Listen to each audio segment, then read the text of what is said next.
Я приветствую вас, дорогие друзья, уважаемые гости и подписчики моего канала. Всем большое спасибо за то, что следите за новыми нашими встречами параллельными на канале Александр Шелест, на канале Алексея Арестовича, нашими встречами с Алексеем Николаевичем. Алексей Николаевич, приветствую вас. Добрый вечер.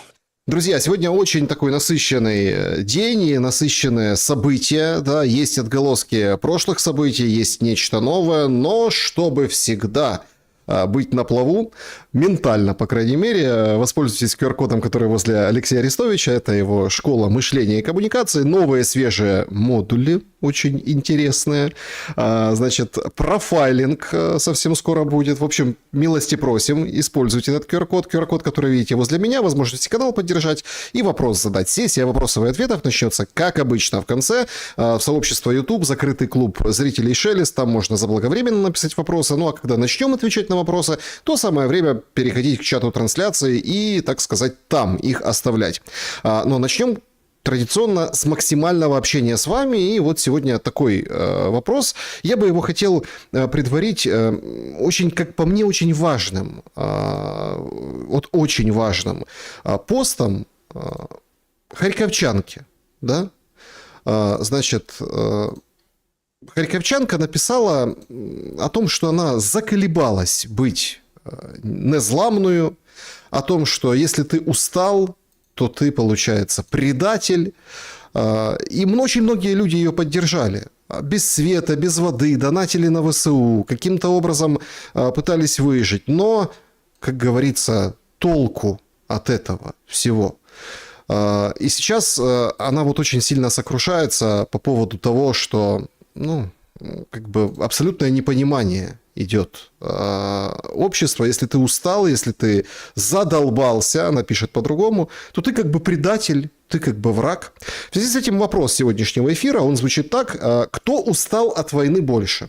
Варианты. Военные, гражданские, все, кто с ней с 2014 года, или никто не устал, все незламні и потужні. Предлагаю с этой темы начать. Мне кажется, она сейчас крайне важна с точки зрения украинского общества, то, как она переживает вот этот период тяжелой неопределенности. А что дальше? Мир, не мир, война? Я сейчас ветвиста. Вы согласны на ветвиста? Хотя постараюсь быть покороче. Да. Первый тезис. Устали все. Второй тезис. Наибольший моральный крах у тех, кто больше всего инвестировал в войну. Это в первую очередь всякие медийные военные там, которые пыхтят, подпрыгивают и кричат, что война до победного конца. И всякое такое. Ну и прочие активисты всех мастей. От языковых до там, я не знаю, активизма против застройки или, наоборот, в пользу застройки и прочее, прочее. И третье. Устали и на грани слома те люди, которые как бы выбрали быть пассивными. То есть они не заняли позицию ни за войну, ни против войны активно, а вот типа перетерпятся, перелюбятся. Вот такие устают и быстрее всего, потому что они сами себе запрет на мысль, запрет на действие, запрет на высказывание наложили, а это очень тяжело. Через 4 года это сломает кого угодно. Что в действие можно сбросить, слово можно сбросить. Да, как бы, а так ты терпишь это все внутри, как терпила 4 года, и, конечно, если нет перспективы окончания этого всего и оправдания всему этому, люди ломаются очень быстро. Друзья, голосуйте, мы в конце подведем итоги. Это, кстати, очень хороший будет как бы повод перейти к вашим вопросам под финал эфира. Кто устал больше всего? Да, вот военные, гражданские, те, кто с 2014 года, или никто не устал, все на самом деле назламнее и потужнее. В общем, друзья, подключайтесь, голосуйте. Очень интересно будет в конце подвести итог. Начнем сегодняшний разговор с достаточно яркого и, я бы сказал, очень символичного выступления Лаврова. Лавров ему немножко потом вторит и поддерживает Песков. Короче, начинается какая-то, ну не знаю, этап какой-то неопределенности в отношениях между Россией и Соединенными Штатами Америки. Песков говорит, миллиард же предложили вам для Совета мира, так вот вы знаете, где взять, берите, никакого ответа не последовало. Лавров берет как бы рамку шире. Говорит, дух от Анкориджа. Что-то с ним не так. Вот так прям берет и говорит. Говорят, вот надо решить украинскую проблему. Ну вот в Анкоридже мы приняли предложение Соединенных Штатов. То есть, если подходить так по-мужски, то они предложили, Мы согласились, проблема должна быть решена. Для России, Путин это не раз говорил, неважно, что там будут говорить на Украине, в Европе, мы прекрасно видим пещерную русофобию большинства режимов в Европейском Союзе, за редчайшими исключениями. Нам важна была позиция Соединенных Штатов. И раз так, то, приняв их предложение, мы вроде бы выполнили задачу решить украинский вопрос и перейти к полномасштабному, широкому, взаимовыгодному сотрудничеству. Пока на практике все выглядит наоборот, вводятся новые санкции, война против танкеров устраивается, как вы знаете, в открытом море, в нарушении Конвенции по морскому праву, Индии, другим нашим партнерам. В общем, одни проблемы. Пока. Ну и правда, сегодня, как вот это с утра комментировал Лавров, а ближе к вечеру всем стало известно, в общем, понеслась в Индийском море, в Индийском океане из Карибского моря шел танкер, его взяли, так сказать, и, в общем, арестовали, да, вот там, рядышком, собственно, с Индией, о которой говорит Лавров. И эта история, эта кампания, она, видите, продолжается. Красивые кадры, вот вертолет приземлился, все как положено. Как это оценить? И вот эта вот история, давайте решим по-мужски, как бы на пацана Кремль берет Вашингтон. Смотрите, это важнейший момент. Важнейший переломный момент, и его нужно оценить по достоинству. Я сейчас постараюсь прояснить. Это то, о чем говорит Павел Щелин в ваших эфирах всегда. Западу нельзя верить. Он не воспринимает Россию как равного партнера. По сути, о чем это речь Лаврова? О тотальном разочаровании. Смотрите, как выглядит в их глазах цепочка. Нас долго не понимали со времен того, как Горбачева обманули с расширением НАТО на восток. Шаг 1. Шаг 2. Мы долго терпели. Ельцин, либеральные уступки, Козырев, 5-10. Потом 3-й шаг. Мы долго вставали с колен. 4. Мы честно несколько раз предупредили. Мюнхенская конференция по безопасности, Грузия, там 5-10. 5. Нас не услышали снова. Агрессивно наступают. Майдан, печеньки, 5-10. Военные базы. 6. Мы уже войну крупную начали, предупредив после серии ультиматумов, которые длились год. Они же год предупреждали. Первая концентрация войск на России на границах Украины с готовностью переходить эту границу. Это апрель 2021 года. Год они предупреждали. Ультиматум и переультиматум. Мы 4 года воюем. Прошли от страшного краха срыва первого плана вторжения, позора, изоляции, до Си Цзиньпиня на Мавзолее, до саммита в Казани, до Анкориджа. Обо всем договорились, доказав и Западу, и глобальному югу, и главному своему альтер-эго США, что с нами нужно считаться. Что мы не остановимся перед применением вооруженной силы. Готовы применять ее 4 года, 14 лет, 140 лет и так далее. Мы серьезно, с нами надо считаться. А Трамп, который все им пообещал, с ними не считается в результате. В определенном смысле они констатируют крах своей стратегии. Потому что крах анкориджских договоренностей для них свидетель это равно краха стратегии. Катастрофа. Фон, они прямо говорят, мы не понимаем Трампа. С одной стороны, есть договоренности, а раз договорились пацаны, надо выполнять. Второе, идут непрерывные переговоры. Абу-Даби, Пере-Абу-Даби. Третье, Трамп уже ополчился на Европу.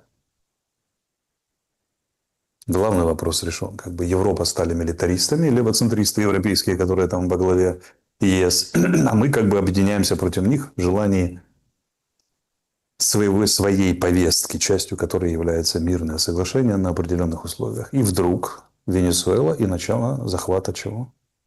Танкеров. Отсутствуют санкции какие-то, они говорят. Все против договоренности. Это же нехорошо. Мы же договорились. Они заплатили страшную цену за этот договор. Просто если в жизнях посчитать, сколько они положили своих соотечественников ради того, чтобы получить это анкориджское соглашение, оно вот так вот, ай-яй, не работает. Катастрофа.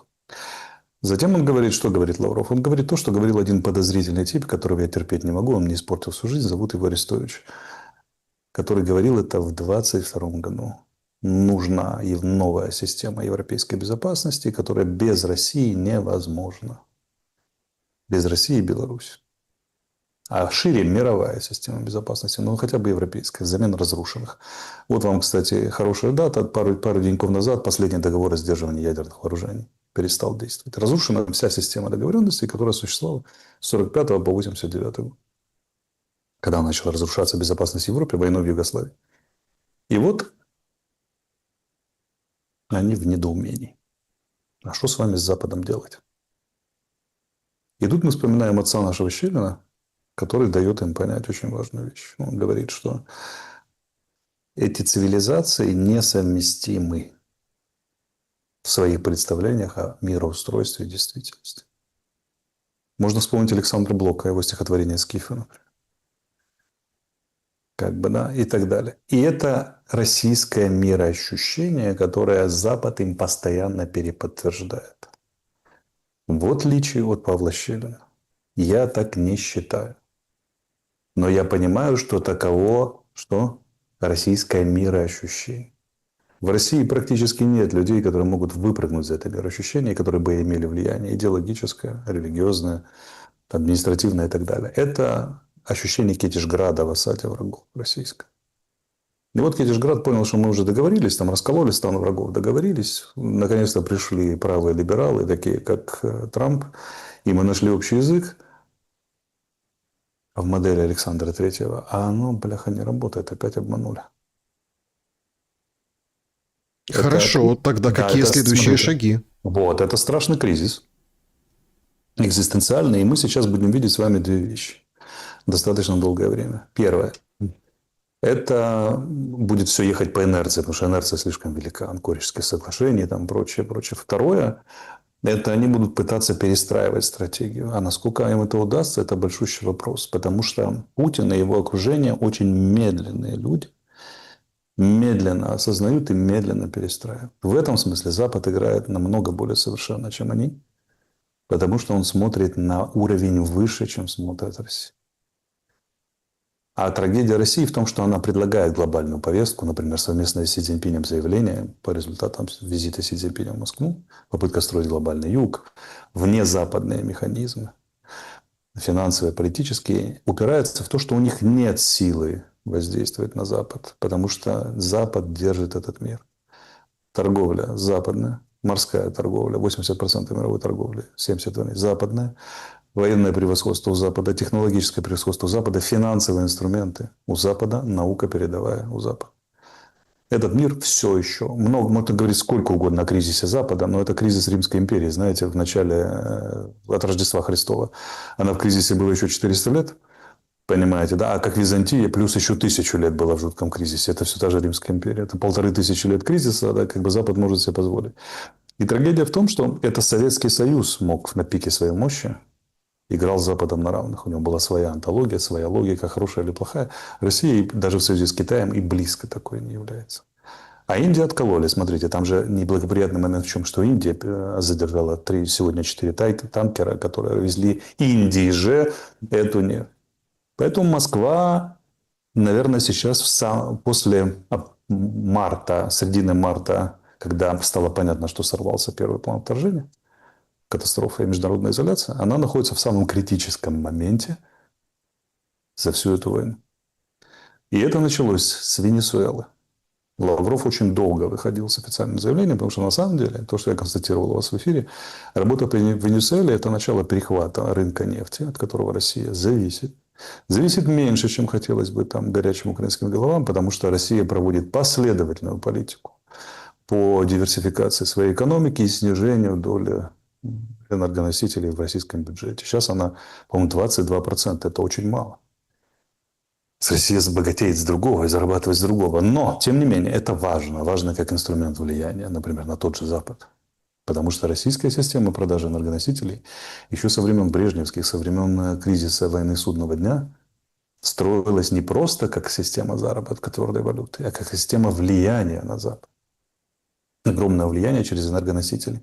И они добились успеха. Европа сидела на двух иглах. Американский зонтик военный и российский дешевый энергоноситель.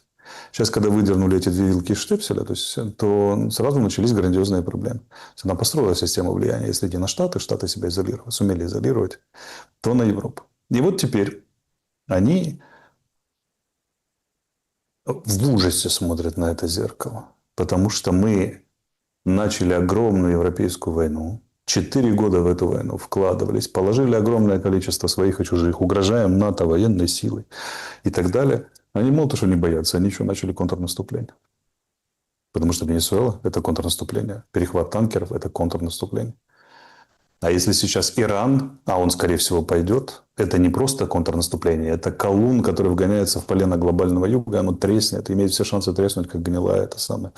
А это уже не контрнаступление, это уже наступление Запада на глобальный. То есть вы считаете, что Иран еще загорится? С очень высокой вероятностью. Ну, просто букмекеры говорят, что не.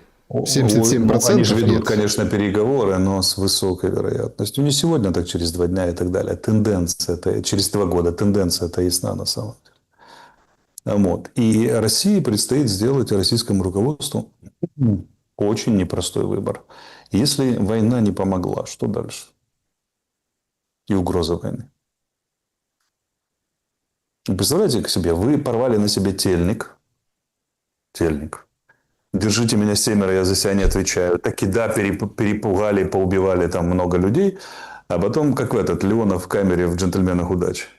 Потом подбегаете, а там Никола Питерский стоит, такой дядя здоровый, в американском флаге. И говорит, рестлер, и говорит, вам не кажется, дяденька, что ваше место на параш? И надо что-то делать. Поэтому Что? это Ну, вот пиковый смотрите. момент. Значит, теперь мы смотрим возможные сценарии. Значит, что бы я делал на их месте, например? Первое – это война с Европой. То есть эскалация войны с Европой для того, чтобы, ну, если вы, на это, извините, не отреагируете, то мы тогда уже не знаем, что делать. Ну, то есть это то, что говорит Караганов. Мы бахнем ядеркой по Берлину и Лондону, и Третьей мировой не будет. Нет, они бахнут, скорее всего, где-нибудь по акватории, где-нибудь в океане, по пустому месту, в ответ на блокировку флота. Может быть такой вариант. Горячие головы предлагают. И скажут, ну, теперь-то вы-то понимаете, как страшно захватывать наши танкера, потому что ой-ой-ой, мы за себя не отвечаем. Самое смешное будет, если Запад и этого не испугается, по крайней мере, в лице США. А они не испугаются. Раз. Второе. И в России наиболее умные люди это понимают, те, кто принимает решения.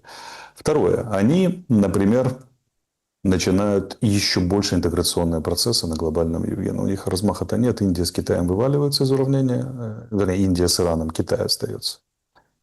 Еще вариант. Как, что, куда, до какой степени Китай захочет интегрировать, насколько это нужно Китаю, это большой вопрос. Третий. Зажечь периферийные войны. Ближний Восток, Северная Африка, побольше. Южная Америка, Центральная Америка, создать какие-то проблемы. Возможно. Пятый путь – это снова передоговориться. Но поскольку россияне всегда делают одно и то же, наиболее вероятный сценарий такой. Они будут усиливать давление на Запад в разных формах. Интеграционные процессы на глобальном юге, чтобы была более весомая позиция. То есть создавать новую переговорную позицию. И она, как всегда, будет смесью угроз, часть из которых будет реальна, часть из которых будет блефа. И при этом, что желание договориться. То есть предложение, новое интересное пакетное предложение. Давайте вот совместный город на Луне, а давайте вот совсем отдадим вам все наши ледоколы в аренду, чтобы они Северно-морской путь сделали. И там набор в принципе небольшой. И вопрос, но уже наиболее умные люди, я думаю, прекрасно, среди которых лично Владимир Владимирович сам, я думаю, прекрасно догадывается, что и это не подействует. Поэтому мне кажется, что у российского руководства, его действий будет отчетливая печать безысходности и инерции в том, что они делают. В России нет сил, способных породить сегодня новую модель. И нет умов, способных породить новую модель взаимоотношений, которая вышла бы из вечного проклятия, что вы на нас хищно смотрите, поджидаете момент, когда мы слабы, и подло приходите в виде Наполеонов, Гитлеров, Трампов, захватывающих наши танкеры. Модель осажденного Китежграда. Вот в этом проблема России на сегодня. Они не предлагают модель, которая позволила бы выскочить из этой ловушки. Быстро это не будет. Это годы. Годы. И основной пункт, который Россия будет сейчас пытаться сделать, это ослаблять Трампа в ответ, чтобы проиграл промежуточные выборы, одновременно угрожать ослаблению, одновременно с ним передоговориться и нервно смотреть, а кто после Трампа. Если Венс – это одна история, а если там демократы снова, то это совсем другая история. Вот. Но в каком-то смысле их можно пожалеть, кремлевских стратегов. Так вот, с точки зрения исторической, потому что они пошли на страшные жертвы, рискнули всем. А выяснилось, что... Помните, такой был замечательный советский фильм «Сказка странствий»? Нет, нет, не помню. Миронов играл ближе, очень полезный фильм, Мета снял его, играл такого бродячего алхимика Леонардо да Винчи. И вот он как-то на суд его представили в каком-то городе, и он говорит: ребята, на самом деле мир устроен не так. Разворачивает душу, разворачивает плащ, показывает реальное устройство мира. Земля живая, излагает очень гуманистическую концепцию на пике, и кажется, что судьи его поняли. Потом он останавливается, дыхание перевести, слышит, как судья главный дает указания, там слуге говорит: так вот, значит, бутылка вина такая, 4 зажаренных курочки, баранины нам и все остальное. Вот это примерно сейчас так чувствуется Лавров, Путин и все, кто там. Что они, оказывается, тут жизни насмерть, борьбу жизни насмерть вели, восстание Китежграда против Черной Орды, а Черная Орда заказывает себе баранину на ужин. Это как бы... Алексей Николаевич, смотрите, версия интересная, с историческим контекстом как бы справились, но то, что мы имеем по факту, и ворох проблем, да, у того же Запада, и вообще с кем мы имеем дело, я тут с вами соглашусь, что там Запад и кремлевский, если так в этой посмотреть, как бы в этой двойной игре, но это, конечно, да. Вот Трамп, он же абсолютно другой, понимаете? То есть, как вот с ним можно о чем-то договариваться? Он сегодня вышел и выдал на гора потрясающий просто свой искусственный интеллект ему помог. Как бы опус сделал, фотографию. В общем, сидят, когда все приезжали после Аляски, да, европейцы, Зеленский там видно, и он берет и показывает всем карту, где Канада, Гренландия и Венесуэла под флагом американским. Понимаете, в чем дело? Это, конечно, такой очень яркий момент, но будем же откровенны, да, что, ну, как бы, взять и нарисовать, это не означает сделать. Да, Алексей Николаевич сейчас, я думаю, появится.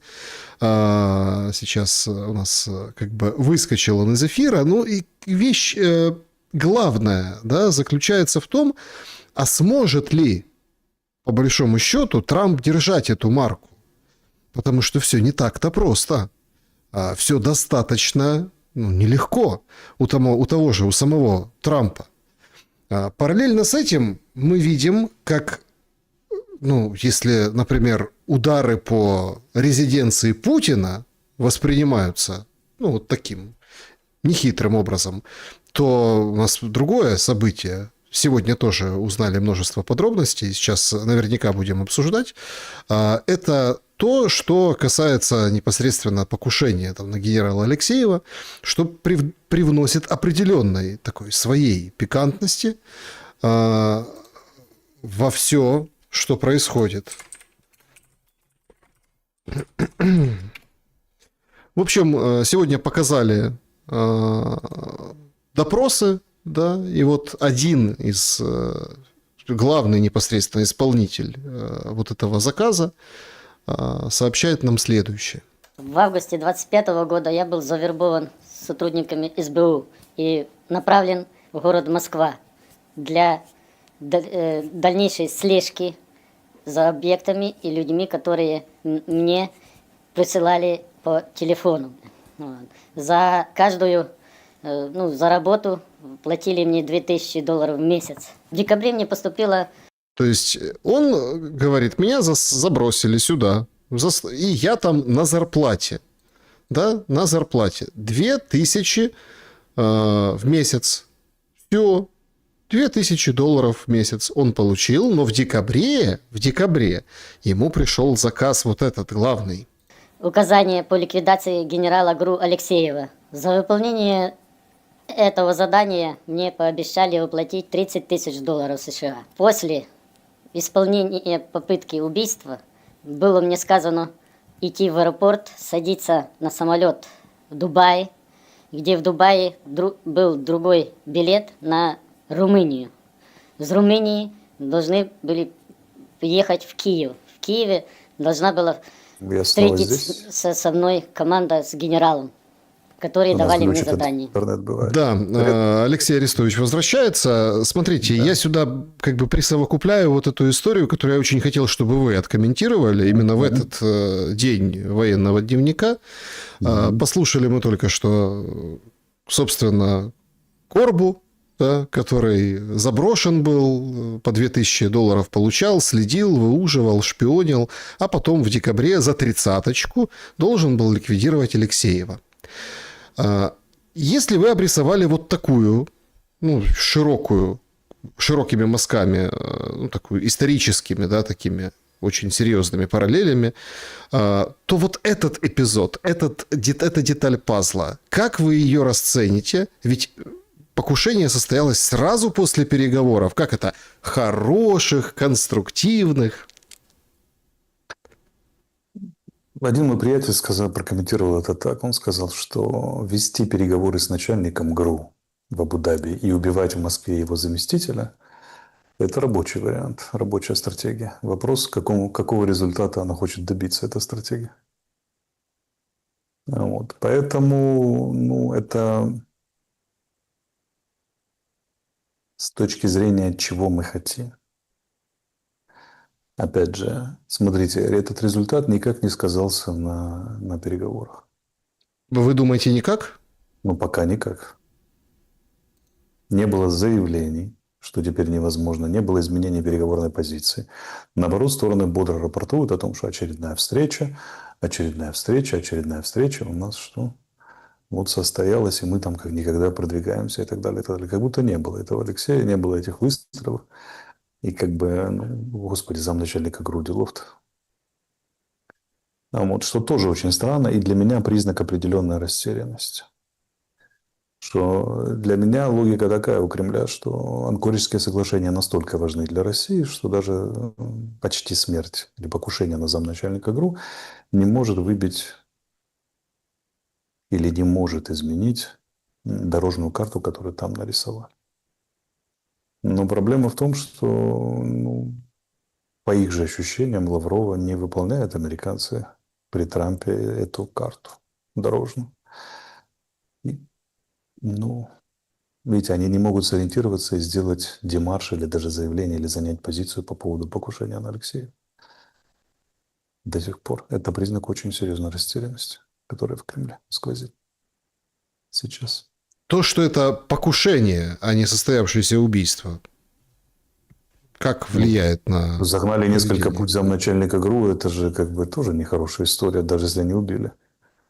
Вот, это, мягко говоря, нехорошее. Должны быть правильные слова не Бензи про террор с трибуны ООН.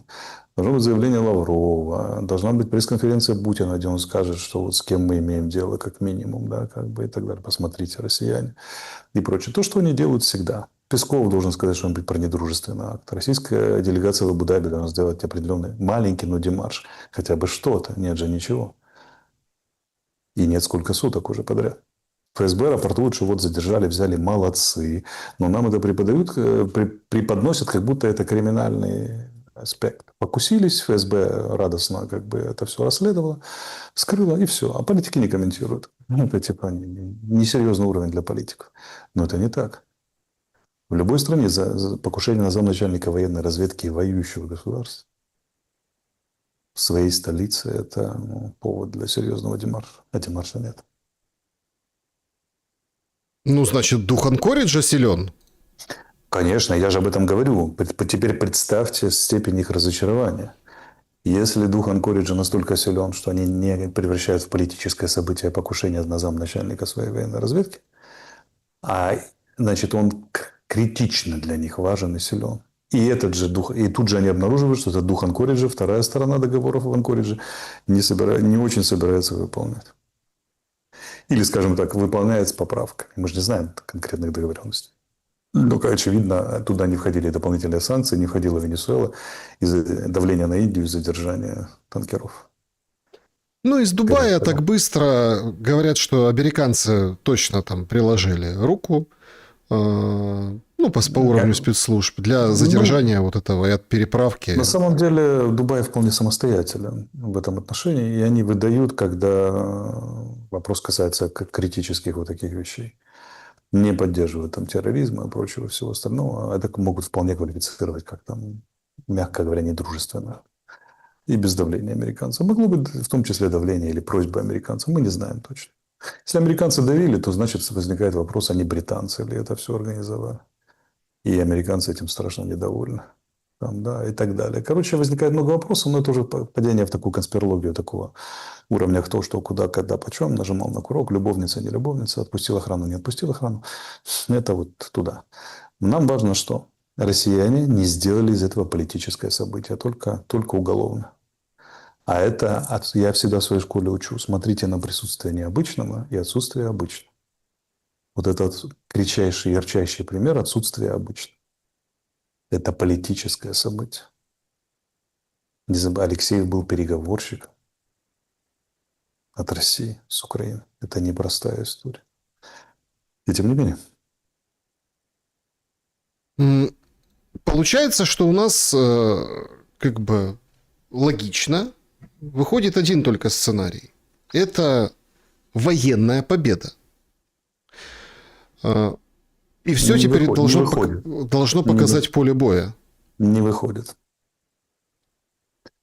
Что такое военная победа? Взятие Донецкой области – это еще годик возни. Даже при снижающемся темпах поддержки Украины, если не больше. Слишком долго и слишком неопределенно. У них из вариантов это как-то попугать Европу, попугать периферийно, там, не знаю, я же говорю, помутить с глобальным югом и сделать так, чтобы Трамп почувствовал реальную возможность России сделать так, чтобы он и Китая, например, сделать так, чтобы он проиграл промежуточные выборы в Конгресс. Вот это более-менее набор инструментов. Вы посмотрите, насколько он жалкий на самом деле. Россия в очень непростом положении. Давайте констатируем. Это не значит, что нам хорошо или мы принимаем верное решение в Украине. Что нам нехорошо и мы не принимаем верных решений. Но Россия в очень критической точке сейчас. Это правда. Нет, погодите. Вы сейчас как бы искусно переворачиваете историю. То есть вы считаете, что давайте от обратного. Ну, как бы, да, мы же умеем, да. Если так, если на этой козе, на другой подъедем. То есть, условно, завтра, в общем, полностью гасят Украину, сыпется фронт, идут заходы глубоко по линии фронта, ВСУ где-то разбегается, объявляется военная победа через капитуляцию, и это как бы не спасает реноме Путина перед Трампом и, соответственно, не влияет на вот тот расклад, который мы описывали выше. Давайте представим этот тяжелый сценарий, что он реально случается, хотя он маловероятный. Ну, допустим, случилось. Даже Киев взяли. А как это повлияет на судьбу Ирана?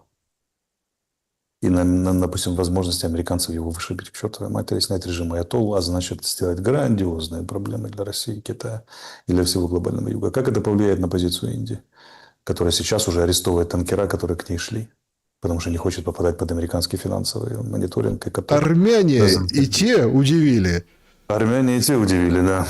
Как это все влияет? Никак не влияет. Это нам, украинцам, будет весело. А нам так нам уже весело по полной. А на глобальные расклады не влияет никак. В этом-то и проблема. Россияне на каких-то определенных условиях могут там сделать что-то, что можно продать за военную победу в Украине. Но это же не меняет глобальное позиционирование в треугольнике Китая, Россия, США. Не меняет. А там явно американское контрнаступление. От американского контрнаступления давайте перейдем к украинскому. Храброе контрнаступление? Да. Был прям, ну, если честно, был обескуражен этими новостями. Сегодня целый день, причем российские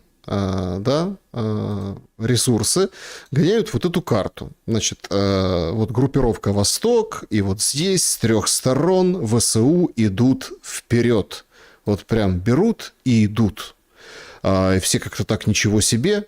Немножко позже, ну вот совсем чуть-чуть позже, у нас появилась немножко другая карта уже от там, Deep State. Ну, это как бы потужное видео, это в районе там, Терновки, вот здесь, да, на стыке областей. Флаговтык заметили. То есть конкретно пришли бойцы на позиции и установили там флаг. Значит, что интересно по поводу этого. К вечеру обновилась информация, и вроде бы как, да, эти позиции назад вернули, но, тем не менее, там идет такая очень упорная борьба, упорное бадание. Наступление, конечно, всех поразило. Мол, ничего себе. Все это связывают со старлинками. Хотя, ну, больше, наверное, все-таки воя в соцсетях. Да, действительно, какие-то проблемы есть, наблюдаются, но, например, на дроны, и сегодня это украинская сторона признала, советник Федорова Флэш говорит: не, ребята, мы провтыкали, отстали на 2-3 месяца, это моя личная ошибка, потому что дроны запускаются и летят. Сегодня был очередной момент, когда поражали поезда, Киев-Сумы стало направление, там другие локомотивы, поезда, инфраструктура железной дороги. В общем, да, со Старлинком нет, но у них и без Старлинка все хорошо с помощью маршрутизаторов, сим-карты, передатчик, приемник, Wi-Fi. В общем, они так нашли какой-то выход. По фронту тоже ни шатка, ни валка. Так что это за контрнаступление ВСУ? Это каким-то переговором или это только Давайте начало? по порядку. Первое. Мы не знаем насчет контрнаступления. Российские источники сообщили, украинские молчат. Что, в принципе, похвально, если началось контрнаступление. Подробностей неизвестны. Неизвестны силы, которые принимают участие в контрнаступлении, задачи, которые стоят. Потому как нарисовано на карте, это выглядит как первая храбрая попытка сделать то, что нужно было делать еще в 2022 году. А именно срезать фланги противника наступающего. Потому что помните, сколько я у вас в эфирах говорил, что есть шаблон у россиян? Этот шаблон преодолевается другим же шаблоном. То есть они все время вытягивают кишку вперед, несколько кишок надо просто срезать с флангов, как бы просто в кавычках. Но вот это выглядит как попытка. Второе, что меня насторожило? Размах фронта. Там такой хороший размах. От южной попытки укусить до до северной. Ну, так это несколько десятков километров. Это ж какие силы там собрали. Вот меня вдруг заинтересовало это. ВСУ. ВСУ, да, храбро. Посмотрите. Вот. Ну, они как бы пытаются бить по флангам 3 наступающих армий, на секундочку. Это как бы, хотя это не те армии, которые были в советское время, как бы, да, а такое типа усиленные дивизии, но все равно армейскую операцию фактически мы проводим. Точнее, мы проводим операцию контрнаступательную против армейской группировки по старому масштабу. С размахом фронта, глубиной и так далее. Ну, мне интересно чисто как военному посмотреть, а что же мы там такое собрали, на что же мы там такое рассчитываем. Раз. А информации нет пока, которую стоило бы обсуждать. Я думаю, она появится к нашему следующему эфиру, там уже будет конкретика. Превратится ли это в летнее контрнаступление 23 года? Наступали, так и никуда не наступили. Или во что-то там этот самый. Какой она окажет эффект на остальной фронт? Откуда кто будет перебрасывать какие резервы, какие даст эффекты? Это скорее тема следующего эфира. И пока можем констатировать, что кукарекают не случайно. Как бы, да, петухи, значит, что-то там, какие-то там действия идут. Масштаб, размах, содержание мы не знаем. Но в любом случае, пока как нарисовано, выглядит как попытка сделать то, что в военных учебниках написано для дураков на первом курсе еще. Как бы, ну, на первом нет, но на втором уже точно. Это очень храбрая попытка, это можно только приветствовать. Если она будет хотя бы успешной или хотя бы полууспешной, но это же вообще новое слово в войне. Украина начала срезать фланги. Да вы что? Ну, вот. Тем более это необычно в нынешних условиях. Где взяли, откуда резервы, как накопили. Я понимаю примерно источники, говорить об этом не буду. Но окей, это храбрая попытка. Да, это интересно. Посмотрим. Что касается Флэша и его этих самых... Он признал свою вину, но это же надо тоже развести. И Старлинки как возможная причина. Контрнаступление никогда не может быть, как ни одно активное действие спланированное, основано только на одном факторе. Вот мы отрубили Старлинки, и теперь этот самый... наступаем. Помните, как Израиль взорвал у Хизбаллы пейджера? Да. И взорвал особенно у подразделения, которое беспилотниками управляло, и там у спецназа Радуана. В основном повзрывались. Есть всегда соблазн сказать, что именно потому, что они взорвали, Хизбалла стала бессильной и не смогла воевать с Израилем. Но сами израильтяне признают, что это очень серьезный фактор, но только один из факторов. Контрнаступление не может быть спланировано на факторе отключения Starlink. Никогда, ни при каких обстоятельствах. Никто не будет концентрировать войска, планировать им задачи, нарезать только из расчета, что мы им отключим Старлинки. Причинило ли это неудобство российской стороне? Конечно, определенное абсолютно. Но как дроны не стали супероружием, которое 100% задач решает на поле боя, сам Сырский сказал, 60% дроны, 40% артиллерия. Про артиллерию принято молчать, на самом деле она же решает огромное количество задач. То же самое, связь не сводится к Старлинкам. Ни у нас, ни у россиян. Это мощный фактор, очень удобный фактор, потому что Starlink можно впихнуть интернет на отдельную позицию, но он не является критическим фактором. Поэтому управление на поле боя, которая флажками может осуществляться или записками, или курьерами. Это отдельная история, а как это дроны, которые используют Starlink в воздухе, это совершенно другая история. О чем говорит Флэш? Что россияне уже давно, он пишет об этом, наверное, с полгода, переходят на технологию, которая позволяет дронам обмениваться информацией. То есть вести себя как распределенные интернет-сети и обмениваться информацией в сети. То есть летит роль, которая обменивается информацией, это дает эффективность. Только часть дронов, малая часть, была зависима от технологии Starlink. Поэтому, и хотя эта доля упала, провалилась, но она представляет собой там пару десятков процентов. А все остальные как летали, так и летают. И точно этот фактор не мог стать фактором, который повлиял на наше решение предпринимать контрнаступление или нет. Тем более, что такое контрнаступление готовится месяца 3, наверное, не меньше. Ну, по поводу дронов, это тоже картина сегодняшнего дня. Все делали... Ну, сейчас пройдемся по фронту, как раз-таки с Сумского направления и начнем, но это очень такой, знаете, как это... Фото дня, есть такие рубрики, да, здесь вот такая видео дня. В общем, которую неделю уже из сумчан делают идиотов. Они говорят, летают FPV-шки. А все им рассказывают, потужники, говорят, это наши перехватчики. Или да, это вам показалось, это свои дроны. Да нет там никаких FPV-шек. А потом все-таки удалось местным жителям, в общем, снять.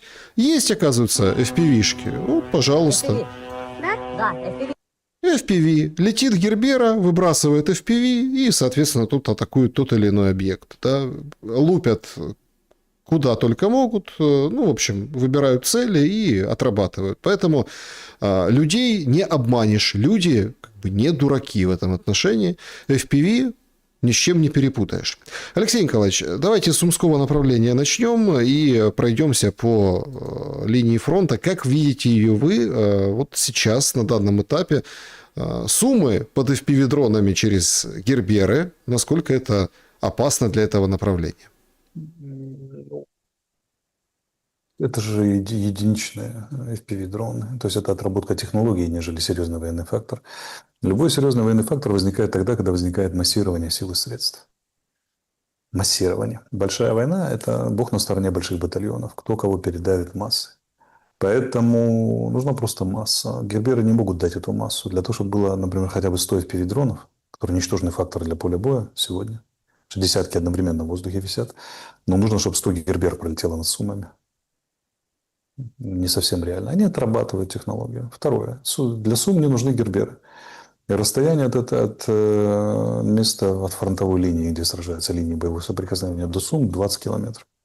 Куда вполне себе долетает бодрый FPV, либо уж оптиковолоконные там какие-нибудь и прочие, там дальние дроны летают, так бегут. Они вон летают на трассу на Павлоград, где действуют на дистанции 40-50 километров. А проблему с поражения объектов в Сумах, до которых 20 километров, они же 100% решат. Другое дело, что там, наверное, не сконцентрированы те ресурсы, которые сейчас сконцентрированы на Константиновке беспилотных российских сил и на Покровском направлении, Днепропетровском уже направлении, Павлоградском, я бы сказал. Потому что судный день российский на Константиновке, а Рубикон на этом самом. На Павлограде сосредоточены сейчас. При всем уважении, Сумы второстепенный театр. Даже Харьковская область второстепенный театр. И даже Купинск не главный. Главное – это Константиновское, Павлоградское и Запорожское направление. 3 на сегодня. Славянское, Краматорское, еще Лиман. Вот эта вся история. Там без особых изменений, сразу могу сказать. Вот. Сегодня новостью номер 1 является вот это наше храброе контрнаступление. Место для него выбрано чрезвычайно удачно, потому что они срезают это удар по противнику, который продвигается на стыке Донецкой, Днепропетровской и Запорожской областей, условном стыке, потому что Донецкий стык они прошли давно уже. Посмотрим, к чему это приведет. Но с военной точки зрения это очень грамотное решение. Посмотрим на исполнение и на силы, которые там задействованы. Вот это определяющая история будет в ближайшее время. А все остальное без особых изменений. Сразу могу сказать, чтобы не повторять то, что я повторяю там, из раза в раз.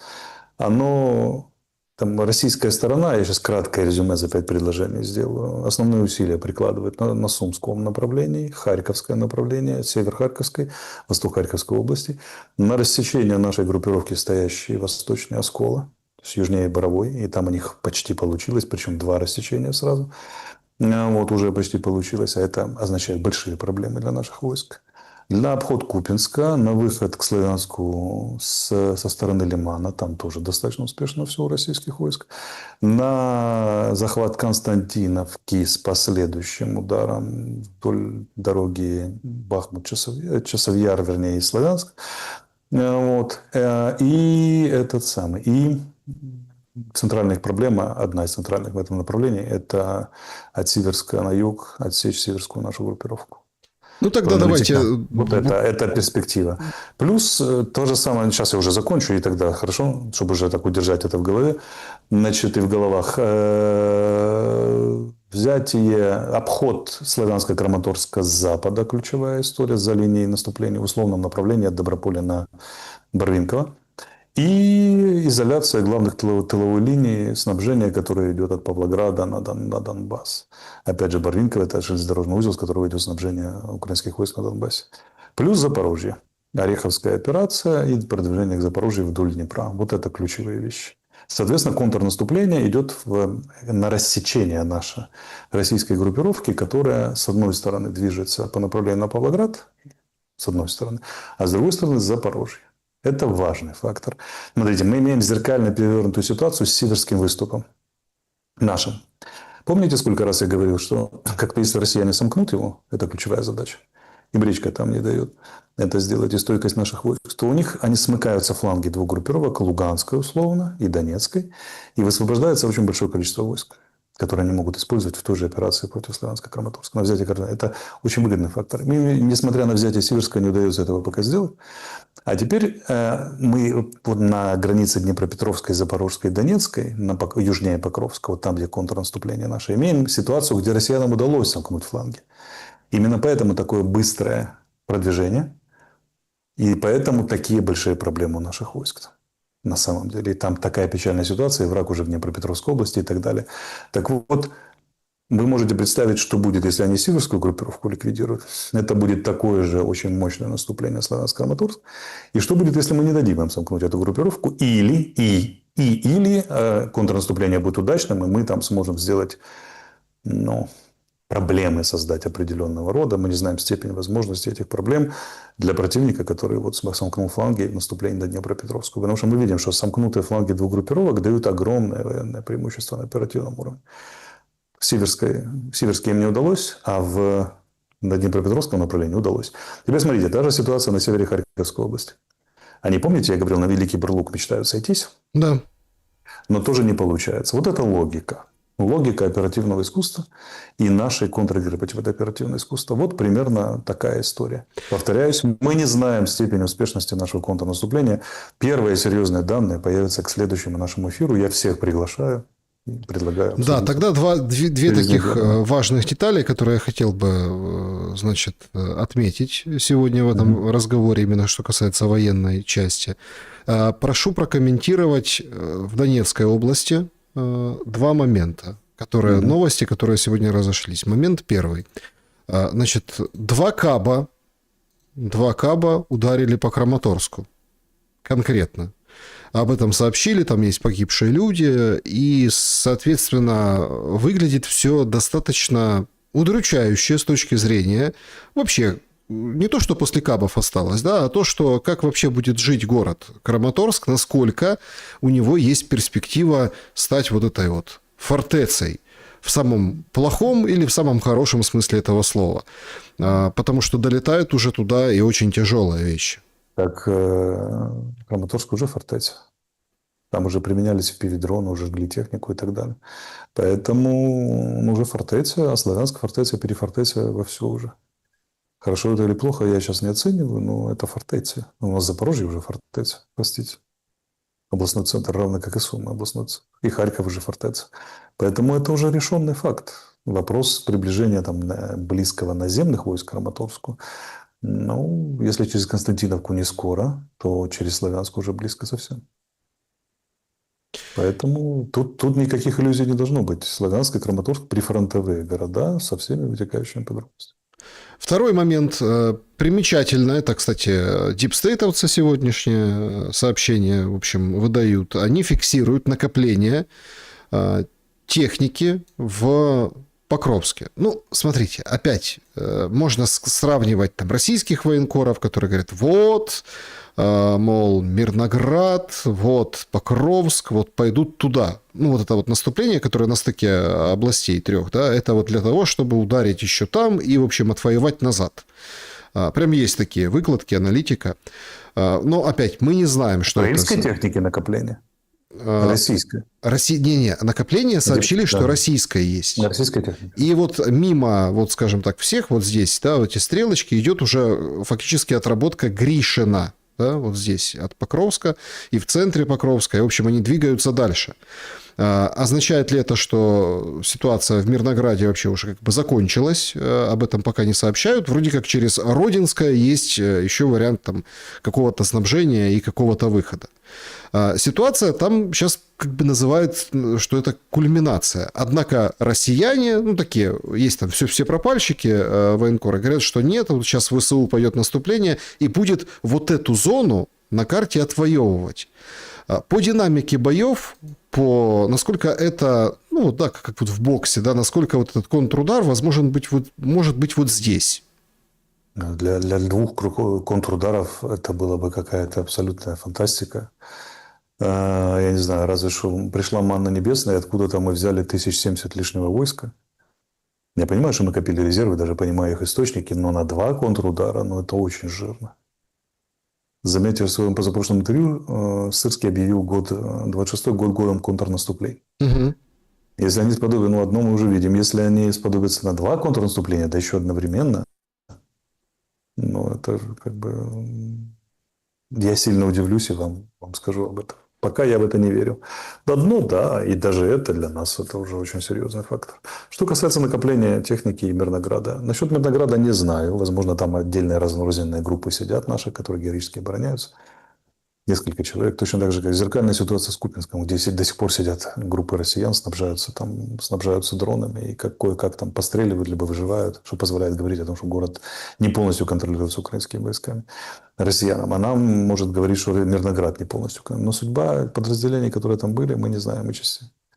Теперь объединений, так сказать, до соединений, а до объединения там не дошло. Так вот, что касается накопления. У этой техники 2 путя. Логичных и 1 вспомогательный. Логичный путь – это от Доброполя туда наверх усилить строгое движение наверх. Почему?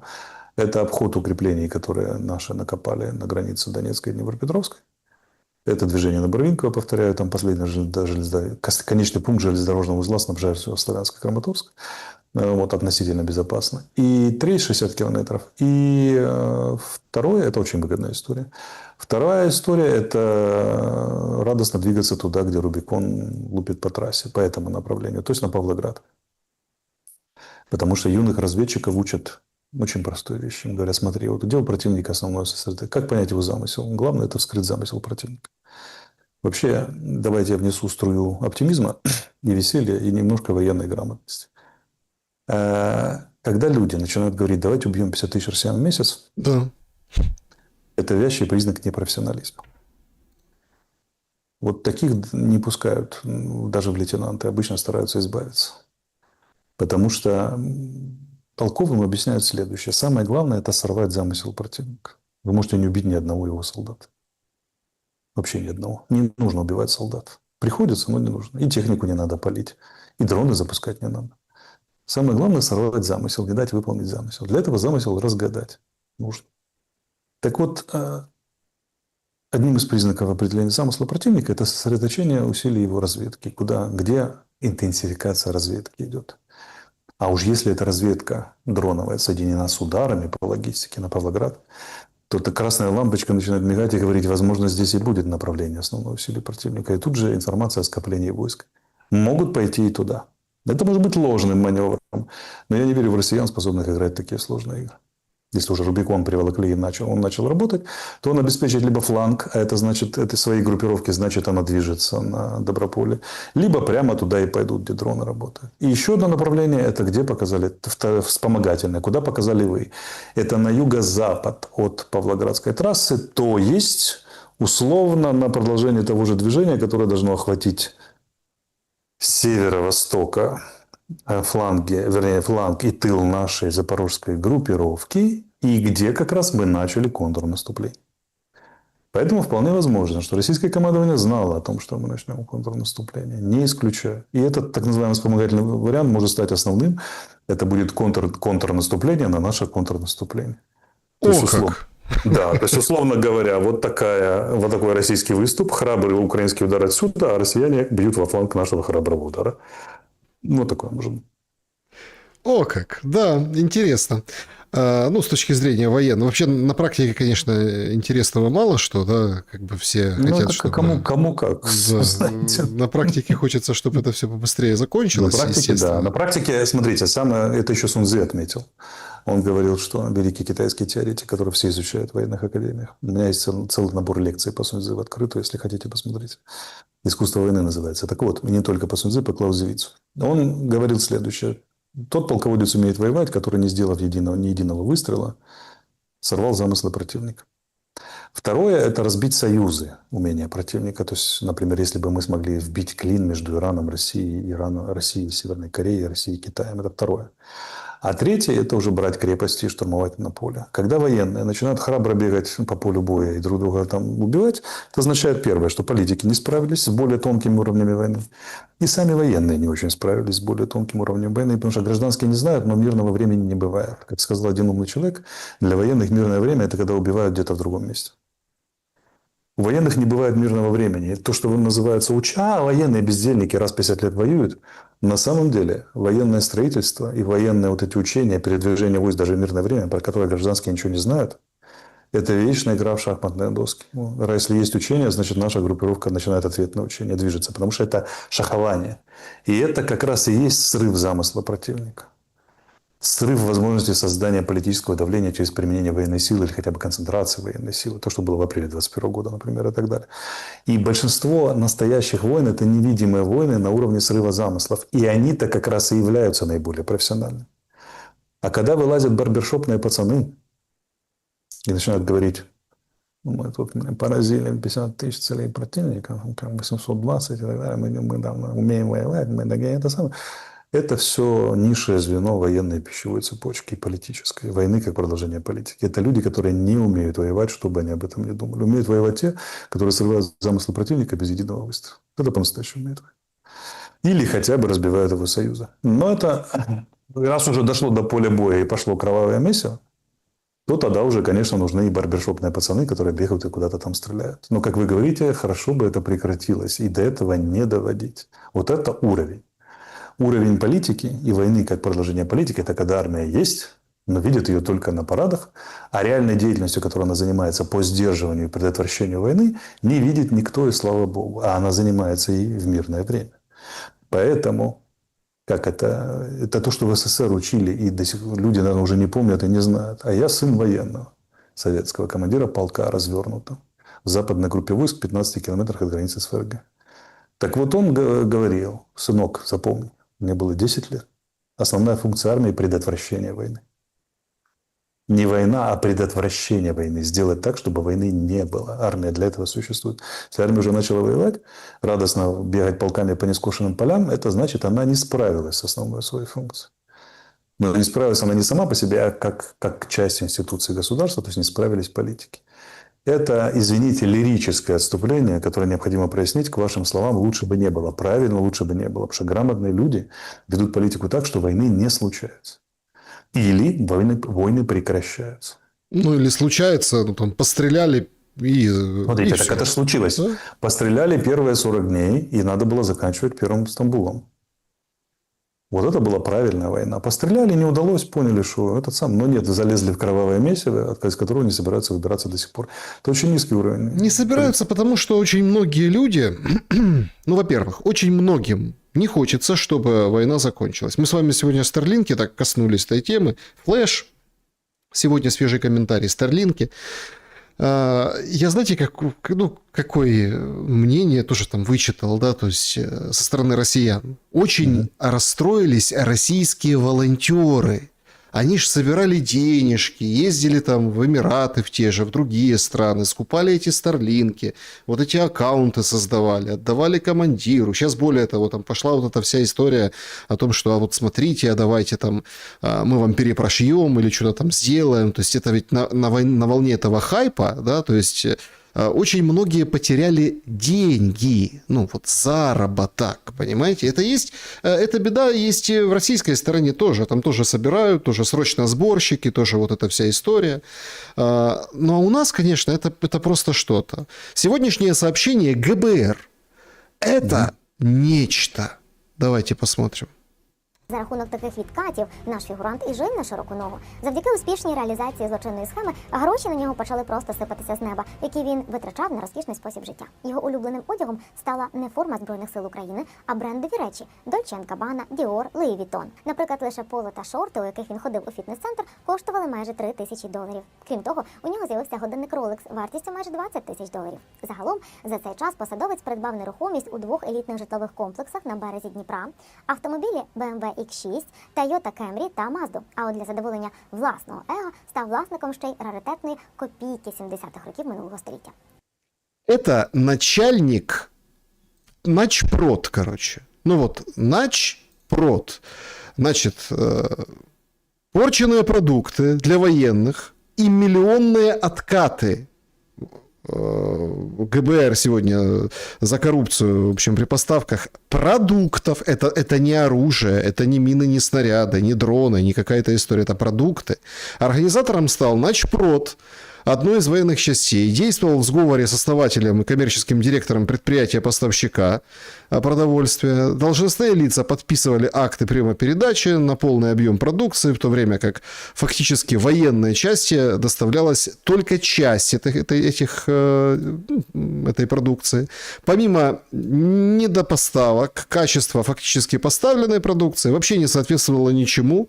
То есть там фрукты гнилые, овощи, вот это вот в этом подразделении выполнявшая задачи на активных, между прочим, участках фронта. По поводу, по поводу денег, вот у него там нашли, расписок еще нашли на сотни тысяч долларов, все как положено. И что интересно, бросилось в глаза, это брендовая обувь, да, у Начпрода. То есть там вот эти все шузы всякие, там барсетки, класс. Вот это я понимаю. Алексей Николаевич, мы как бы касались много раз этой темы. Но когда ты кормишь дерьмом своих солдат, которые на передовой, и за счет этого становишься упакованный, что в спортзал ходишь в трениках за $3000 от Louis Vuitton, это какая-то не очень правильная война. Это какая-то прям большущая разруха, которая не в клозетах, а в головах. Что скажете по этому поводу? Слышали про такого Шлимана? Угу. Человек, раскопавший Трою. Мальчик, была детская мечта у него, из хорошей европейской семьи. Мечтал, бредил Трою, мечтал ее найти. Но ему денег не давали на раскопки, считали их бесперспективными. Но он таки нашел Трою. А как он ее нашел? Он был поставщиком российской императорской армии в Крымскую войну и воровал на военных заказах. То есть Трою раскопали на деньги, сворованные с военных заказов. Суворов когда-то говорил, что любого интенданта через год можно вешать спокойно, даже не спрашивая, не ведя предварительного следствия. Так как воруют на войне, не воруют нигде. И американцы, и британцы, и все на свете воюют. И китайцы, и россияне, и наши тоже воруют. Здесь другое. Но этот дядя, там, будучи начпродом в воинской части, или какой-то наворовал себе на Луи Виттон. Это же уровень, я не знаю, что прапорщик украл канистру бензина. Текучка. И есть же другие истории. Есть, например, бюджеты на дроны, где цифры в гривнах с 10-11 нулями. Вот там бы разобраться, куда, как, что и куда ходит. И в других вещах. Вот такая простенькая цифра мелькнула сегодня. $53 миллиарда потратила Украина с 2022 года на поддержание работы госаппарата. Сегодня была где-то в телеграм-канале по заявлению официальных представителей украинской стороны, то ли Минфина, то ли еще кого-то. 53 миллиарда, услышьте, на содержание госаппарата. Зарплаты чиновникам, там, покупки, докупки и прочее, прочее. Вот где бы исследовать, как тратилось. Причем я далек от такой вот анархистской в стиле «все они там сволочи». Давайте проведем правильный аудит. Возможно, надо было потратить 103 миллиарда, чтобы чиновники эффективно работали. Я противник вот этого. Давайте сократим выплаты, давайте сокращать чиновничество. Надо делать все после аудита. Возможно, где есть места, где надо сокращать, а есть места, где надо увеличивать. Мы же не знаем, как эффективно управление проводится. Но 53 миллиарда меня настораживает, потому что это годовой военный бюджет Украины. Понимаете, да? И вот тут бы поисследовать, куда и как эти 53 миллиарда спонсоров тратились на поддержание госаппарата. Но, внимание, кто же будет проверять сами себя? Поэтому вот эти залихватская борьба с коррупцией, захваты там начпродов ГБР, так, захваты кого там, ай боже, ТЦКшных вот этих вот схем, которые там уклонисты переправляли и так далее, у нас разрушена система военной юстиции. Как это было бы по-нормальному? Военная полиция занимается начпродами, которые воруют. Для этого у нее должно быть свое следствие, и у нее должно быть что? Свои оперативные возможности. Да, ограниченные в рамках там, но должно быть, как в американской армии. Второе. Военная контрразведка занимается попыткой криминального либо иностранных спецслужб разработки военнослужащих.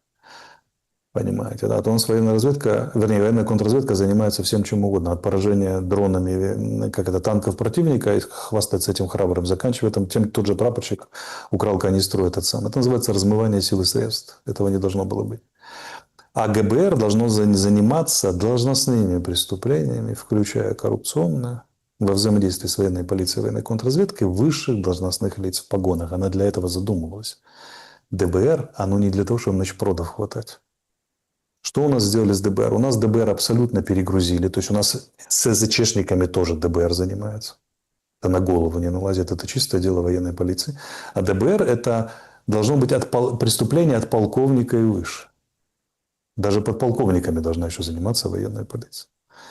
Понимаете, да? Потому что подполковник еще назначается командующим видом, а полковник уже приказом министра обороны. Вот это и есть высшая коррупция. На него 3 личных дела, в отличие от всех военнослужащих, на которых 2. Отсюда это уже поле деятельности ДБР. У нас абсолютно разрушена эта история. Военная полиция занимается патрулированием и досмотром вещмешков, фигней всякой.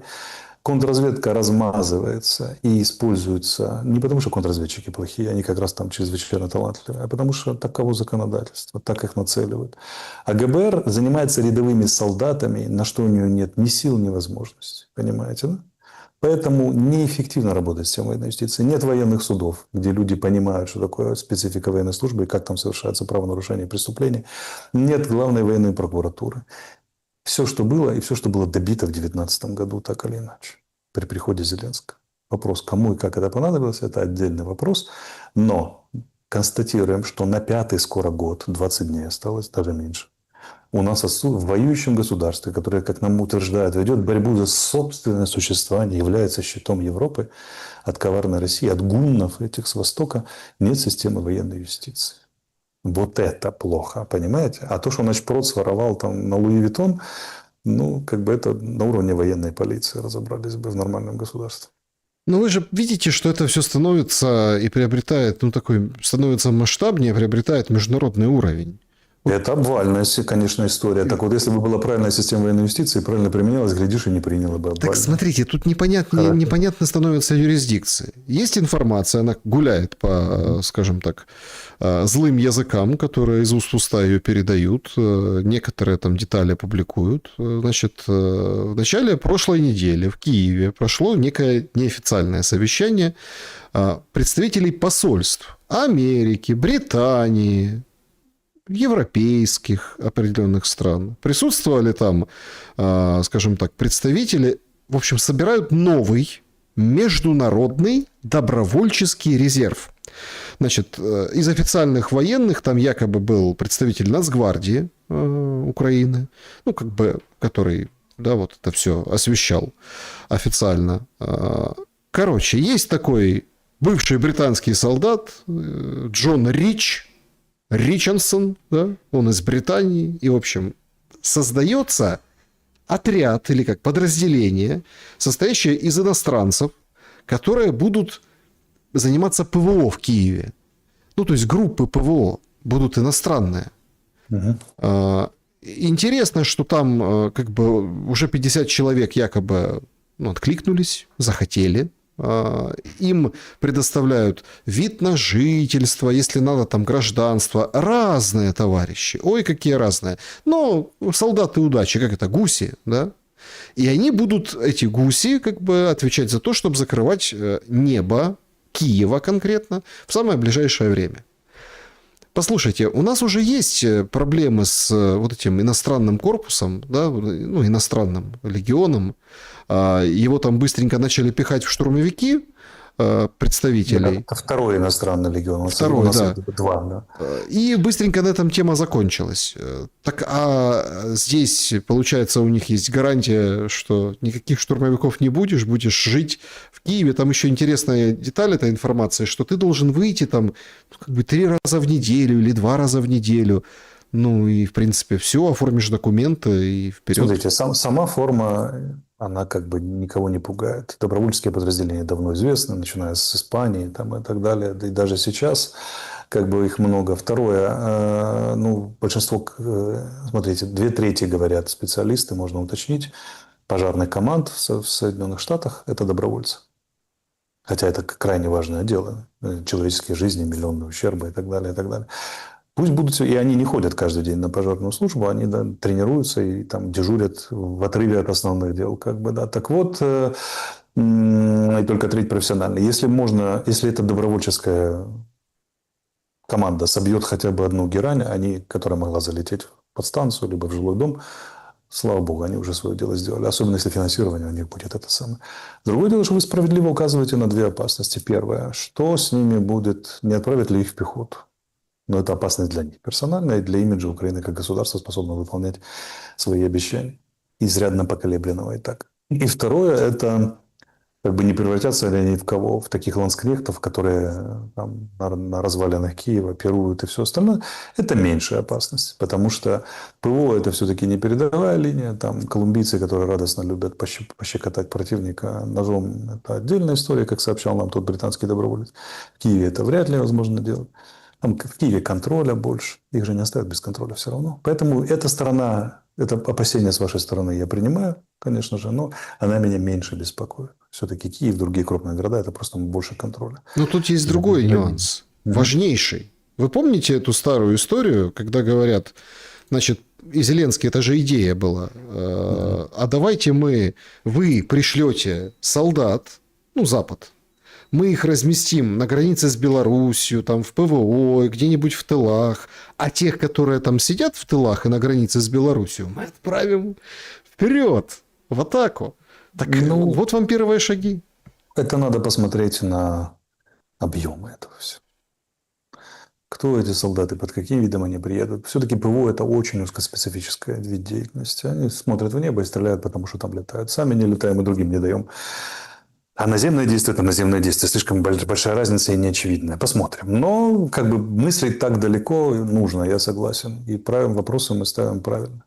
Да, кстати, что я хотел сказать. Похвалить Путина я забыл, как обычно. У Путина разгромлено на воровстве и на коррупции Министерство обороны. И даже сам Шойгу слетел. У Путина сидит больше 60 генералов. А сколько у нас? Или наши делают меньше ошибок, чем путинские? Начпрод поймали. Начпрод у нас отдувается. Одесский военком у нас отдувается. А реальные виновники серьезных проблем как-то не очень плохо себя чувствуют, вы знаете. Очень важно в рамках сегодняшнего эфира, сейчас будем переходить к вопросам зрителей, но мне очень, это очень тяжело. Да? Очень много видео поступает, там замерзшие руины, там 4-й ТЭЦ, сосули, которые там по 8 метров длиной. Но прежде всего люди, которые уже, они очень были нужны на прошлой неделе под Абу-Даби. И вы же видите как. О, смотрите, там картинки такие, старики, вот, там палатки. Сейчас там вот отопление даем. Ну, правда, количество домов в Киеве увеличивается, которые без отопления. Но им придумали, как решить вопрос. Им дают свет дольше. Ну, типа 18 часов у вас будет свет, в то время как обычно в других, по графику, в других домах там 3, 4, ну, там 5, а у этих 18. Ну, чтобы как бы погрелись, да, со светом. Но интересно другое. Да? Вот это ситуация в Киеве. А вот здесь же тоже особо политически выглядит особенно родина президента. Кривой Рог. Люди выходят на протест. Чекаємо представників ДТЕК, щоб приїхали вони і розказали нам про несправедливі графіки відключення світла. Якщо їх не буде, ми будемо продовжувати мітингувати. Мітинги будуть продовжуватися, поки не буде равномірне розподілення світла. Нам дають світло, ми їдемо. Максимум, якщо повезе, то 3 години. Ми дитину можемо покупати. На день ми йдемо зранку на роботу, у нас нема світла. Ми приходимо з роботи, у нас нема світла. Дітей ми о 12 ночі купаємо. У нас ледве теплі батареї.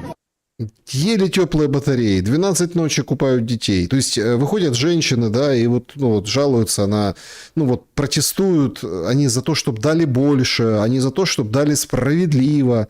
И многие задаются вопросом, а как вы тех, у кого нет отопления, даете им по 18, а другим по 3, а почему так? Этих вопросов колоссальное количество. И иногда бывают и курьезные моменты. Вот в Одессе, например, парень застрял в лифте в Одессе. Ну, света нет, понятно, кто его будет вызволять, там, кто туда приедет. И пока вот ждали освободителей, принесли ему кальянчик. Да? И это все на уровне такого какого-то стёба, какого-то... ну, это Одесса, город, конечно, с юмором, но тем не менее. Одни страдают, другие, конечно, пляшут, веселятся на этом, но это очень грустный юмор. Дальше, а мы понимаем, что война дальше... Ситуация в энергетике будет еще сложнее. И когда Зеленский говорит: Шмыгаль, министр энергетики, подготовь мне план, как прикрыть там все на свете, на следующую осень. С одной стороны, ты понимаешь, что, какие мудрые политики планируют там что-то, правильно планируют, там, готовь сани летом. А с другой стороны, ты понимаешь, что ой-ой-ой, не закончится ничего. Другой эксперт говорит, у нас кирпичей и строителей не хватит, ну, бетона и строителей, чтобы все закрыть. Это 1000 объектов. Получается какая-то патовая ситуация. Есть из нее выход? 3 аспекта здесь. Первое. Реальные меры, которые принимаются. Мы не очень знаем, и нас плохо информируют. Вторая – это стратегическая коммуникация. Она не может, она, во-первых, из рук вон плохо ведется, во-вторых, она ничего не может исправить, если сами управленческие решения разрушить. Но она хотя бы могла бы уровень напряжения сознания граждан снести, если бы внятно рассказывали, почему, как, кого включают, где логика и так далее. Но этого же не делается. В этом же проблема. То есть у нас провалена, у нас непонятная эффективность решений в энергетической сфере и перераспределение, например. Мы не знаем ее, нам не проясняют. Второе, нам дурно коммуницируют в принципе. Нельзя стабилизировать общество коммуникацией, которая, как если сами решения дестабилизируют реальность, разваливают ее. И третье – это перспективы. Умные люди говорят, так через 8 месяцев новый отопительный сезон. Всего 8 месяцев. Ладно, сейчас все кричат «Ура, ура!», краткосрочная дофаминовая прививка. Через 5 дней станет тепло, а дальше вообще весна, справились. А дальше что? Коммунальщики же знают, что отопительный сезон начинается через месяц, вернее, подготовка к отопительному сезону после окончания этого отопительного сезона, чтобы все было нормально. И перспективы на следующую зиму непонятны абсолютно. А то, что война не закончится, и, скорее всего, будет идти весь 26-й год, тоже не очень большой секрет. А в свете того, что мы говорили в начале нашей с вами программы, что россияне осознают, что их, мягко говоря, кинули с Анкориджем или кидают, пока не знаем, будем говорить кидают, кинут ли или нет, посмотрим, то как бы она на 27-й не перекинулась, эта война еще там долго не побыла. Поэтому это уравнение с большим количеством неизвестных здесь как бы не ритуально, а действительно хочется сказать, как это...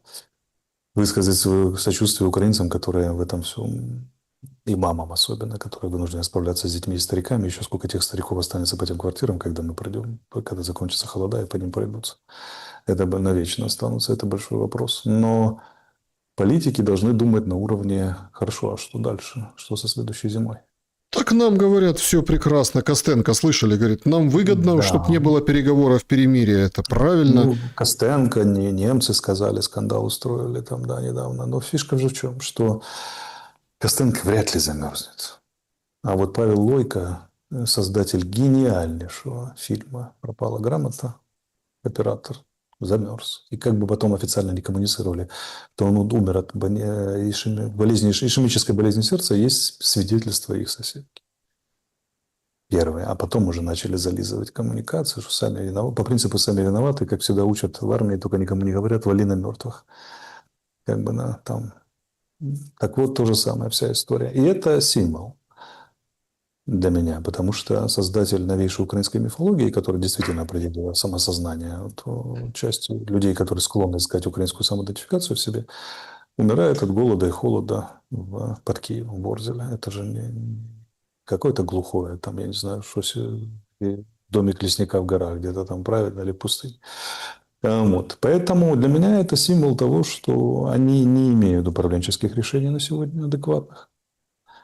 И уж над тем, будут ли адекватные решения на следующую зиму. Что касается отопления энергетики, у меня огромный вопрос. Вообще такой размером с Бурдж-Халифа у меня вопрос. Знак вопроса. Что они будут делать со следующим отопительным сезоном. А теперь мы давайте добавим ужаса, трэша и так далее. А кто сказал, что отопительный сезон – это последняя проблема? И летом она исчезнет. А, простите, вода, водоснабжение. А антисанитария со всеми вытекающими в виде массовых заболеваний желудочно-кишечных возможных.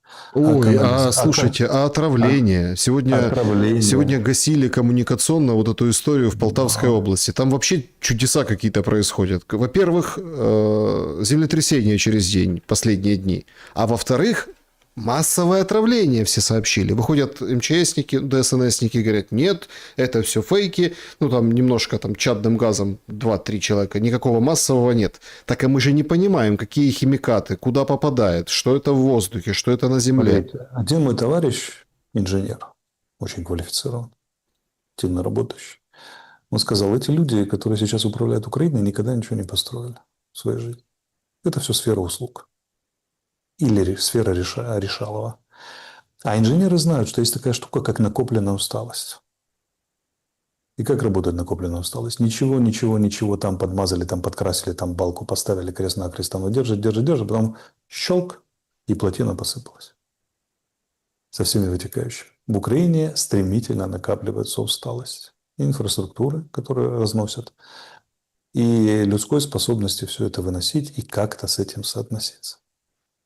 Вопрос, который я хочу, тезис, который я хочу выдвинуть, чтобы закончить эту тему, звучит так. Эту зиму мы, скорее всего, пройдем. Но первое, совершенно непонятно, как мы пройдем лето, плюс 35 с такой работой водоснабжения, канализационных систем, энергетики, охлаждения. Что сейчас обогрев, летом возникнет проблема охлаждения. И это же ладно охлаждение домов. Дома можно окна открыть и немножко обмахиваться веером, в тенек убежать. А что делать с крупными складами продовольствия, например, с их охлаждением? А я уже не говорю про промышленное производство и так далее. А вот что будет следующей осенью, как будем ходить в следующий отопительный сезон, можно издать сколько угодно храбрых распоряжений, а реально никто не знает. И теперь мы смотрим на политический процесс. Внимание, хочется спросить, а учитываются ли эти перспективы, уже весенне-летние, не говорю про следующий отопительный сезон, при раскачивании незглавности на переговорах, при постоянной антитрамповской политике?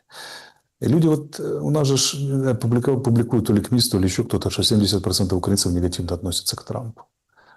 Вот такое. А я вам скажу такую штуку, что вот этот короткий мораторий энергетический, 5 этих дней, и позволили это, собственно, Киеву проскочить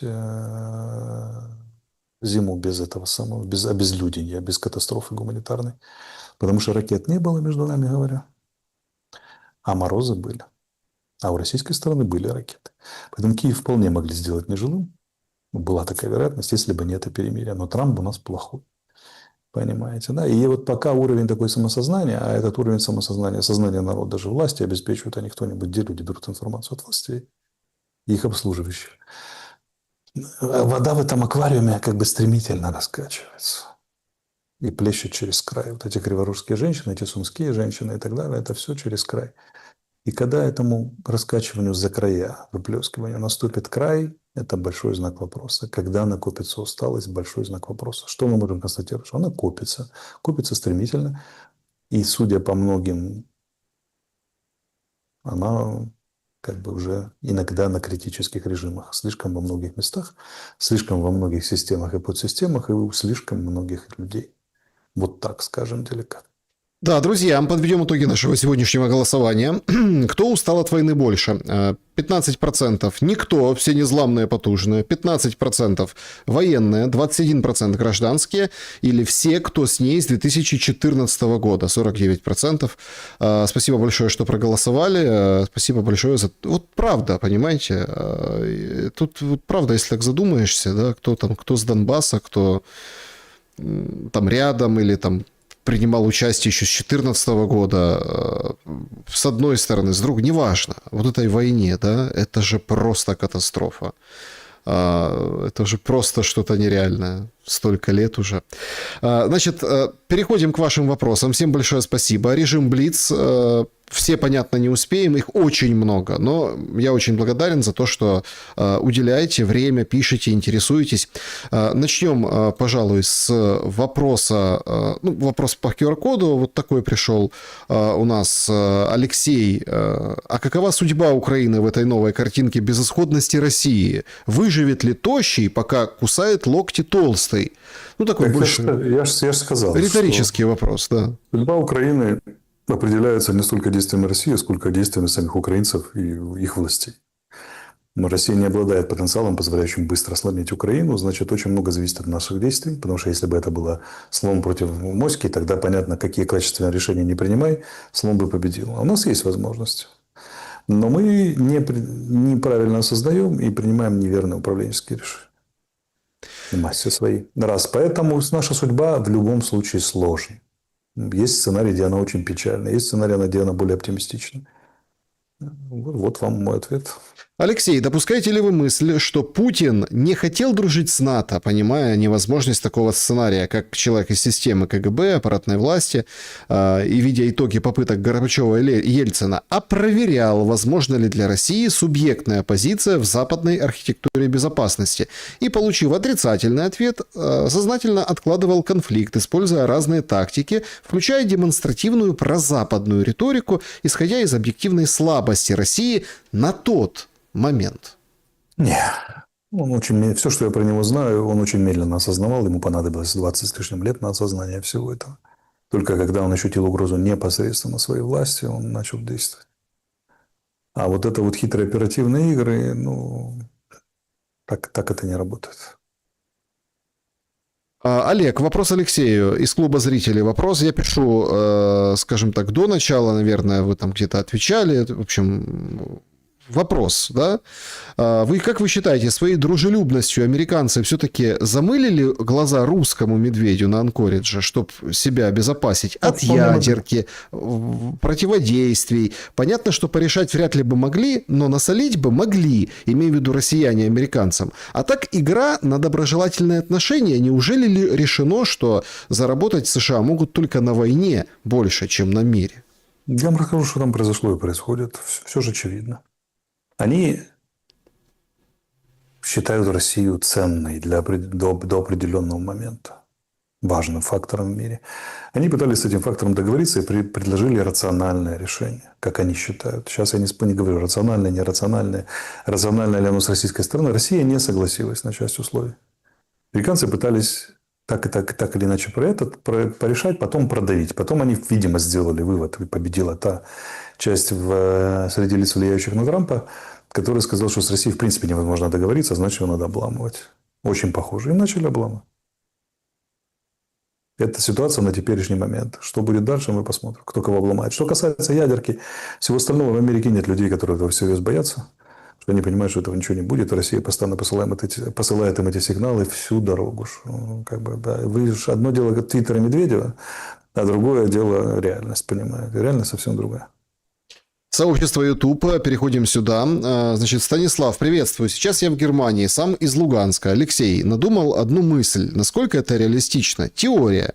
А что если 4 области и Крым отдать в аренду на 30, 50, 100 лет и провести после этого времени референдум? А за это время пусть они все отстроят, почистят. То есть земля якобы в аренде, и Украина от своих территорий не отказалась, а то поколение уже с забытыми обидами просто решит вопрос по-доброму. Это по принципу, типа, давайте обманем россиян и заставим строить за Украину. Как бы, ну, вы понимаете, что те, кто строит, те и получают лояльность.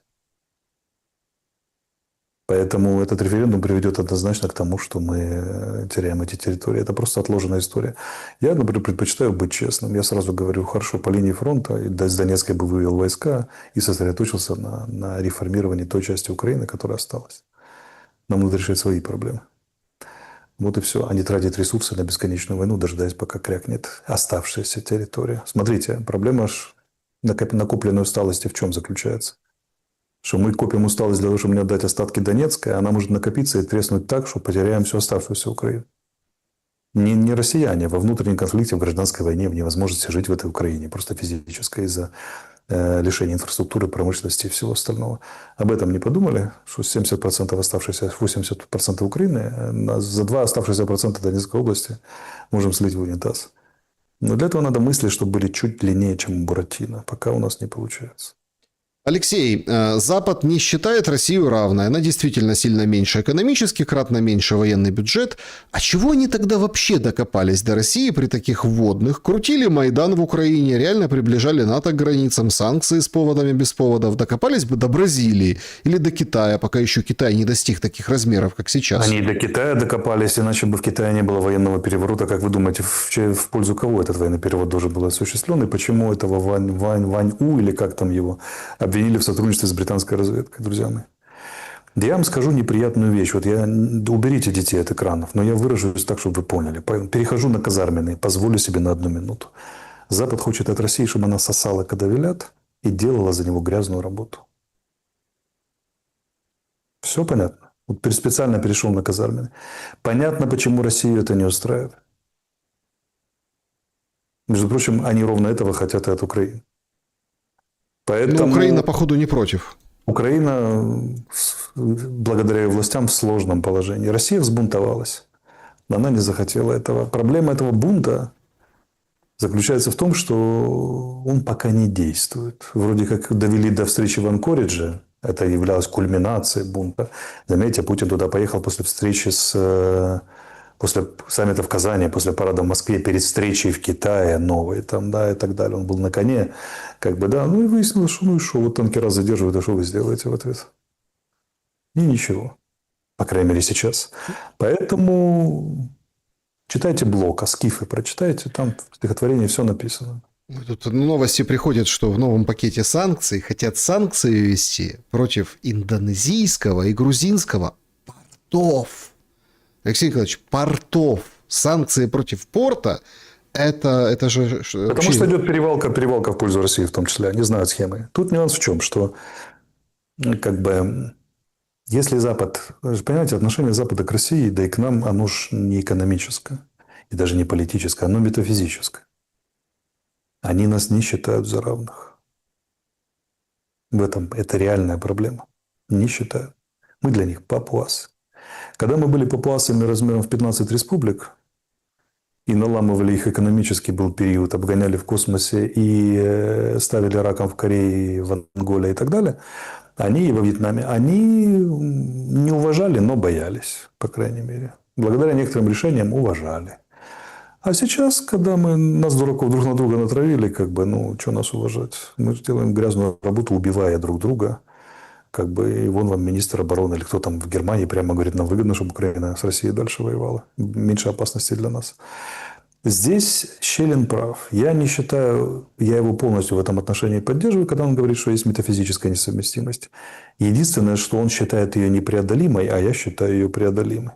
Вот в этом разница наших позиций. Но то, что Запад относятся и к нам, и к россиянам, как папуасам, которые, я же говорю, должны, когда нужно сосать, а когда нужно как отрабатывать грязную работу, это 100%. Это может, все же видно, да, это не нуждается в доказательствах. Вот вам облом Анкориджа, вот вам заявление немецкого министра или кто он там, политик, который говорит, да хай воюет, нам это выгодно, и так далее. Как это работает, друзья мои? Им, если выгодно мир, они будут нам навязывать мир на данном этапе. Если выгодна война, они будут навязывать войну. Дело в том, что Запад сам до определенной степени расколот. Одни хотят навязать мир, другие хотят навязать войну. Там идет своя борьба. Но дай бог здоровья этому Западу. Много хорошего. У него летает, они летят на Луну за все человечество. Их можно только приветствовать. Вопрос в другом. Почему мы не летаем на Луну, а вместо этого убиваем друг друга этими FPV-дронами и обсуждаем контрнаступательные операции друг против друга? Мы что, сумасшедшие, что ли, или что? Зачем мы это делаем?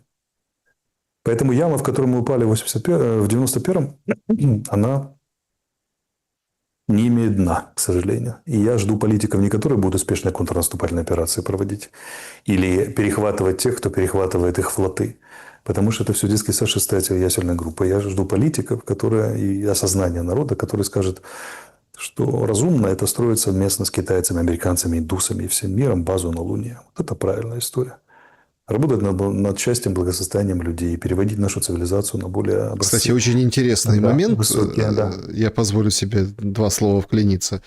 Поразительно начали в соцсетях замечать, что как только США вышли из Всемирной организации здравоохранения, сразу как-то так пошли патентоваться лекарства от страшных болезней, там, от рака, от всего. Причем россияне, там, индусы, европейцы.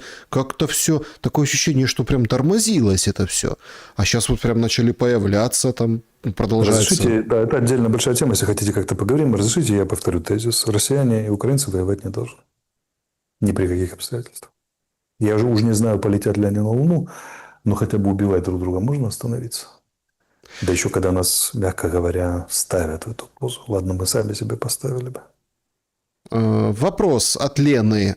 Вышло новое расследование у Ткача про жизнь Ермака в неофисе. Как к нему бегают на поклон разные министры? То есть Буданов, по сути, исполняет роль такого болванчика. Зачем ему это надо? И понимает ли он, на что подписался?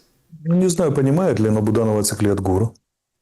В гуру начислили. То есть это основная была лестница его роста, где он получал пиар, влияние, средства, внимание и так далее. Он рос на этой лестнице. Эту лестницу из-под него выбили. В гуру идут разные интересные процессы.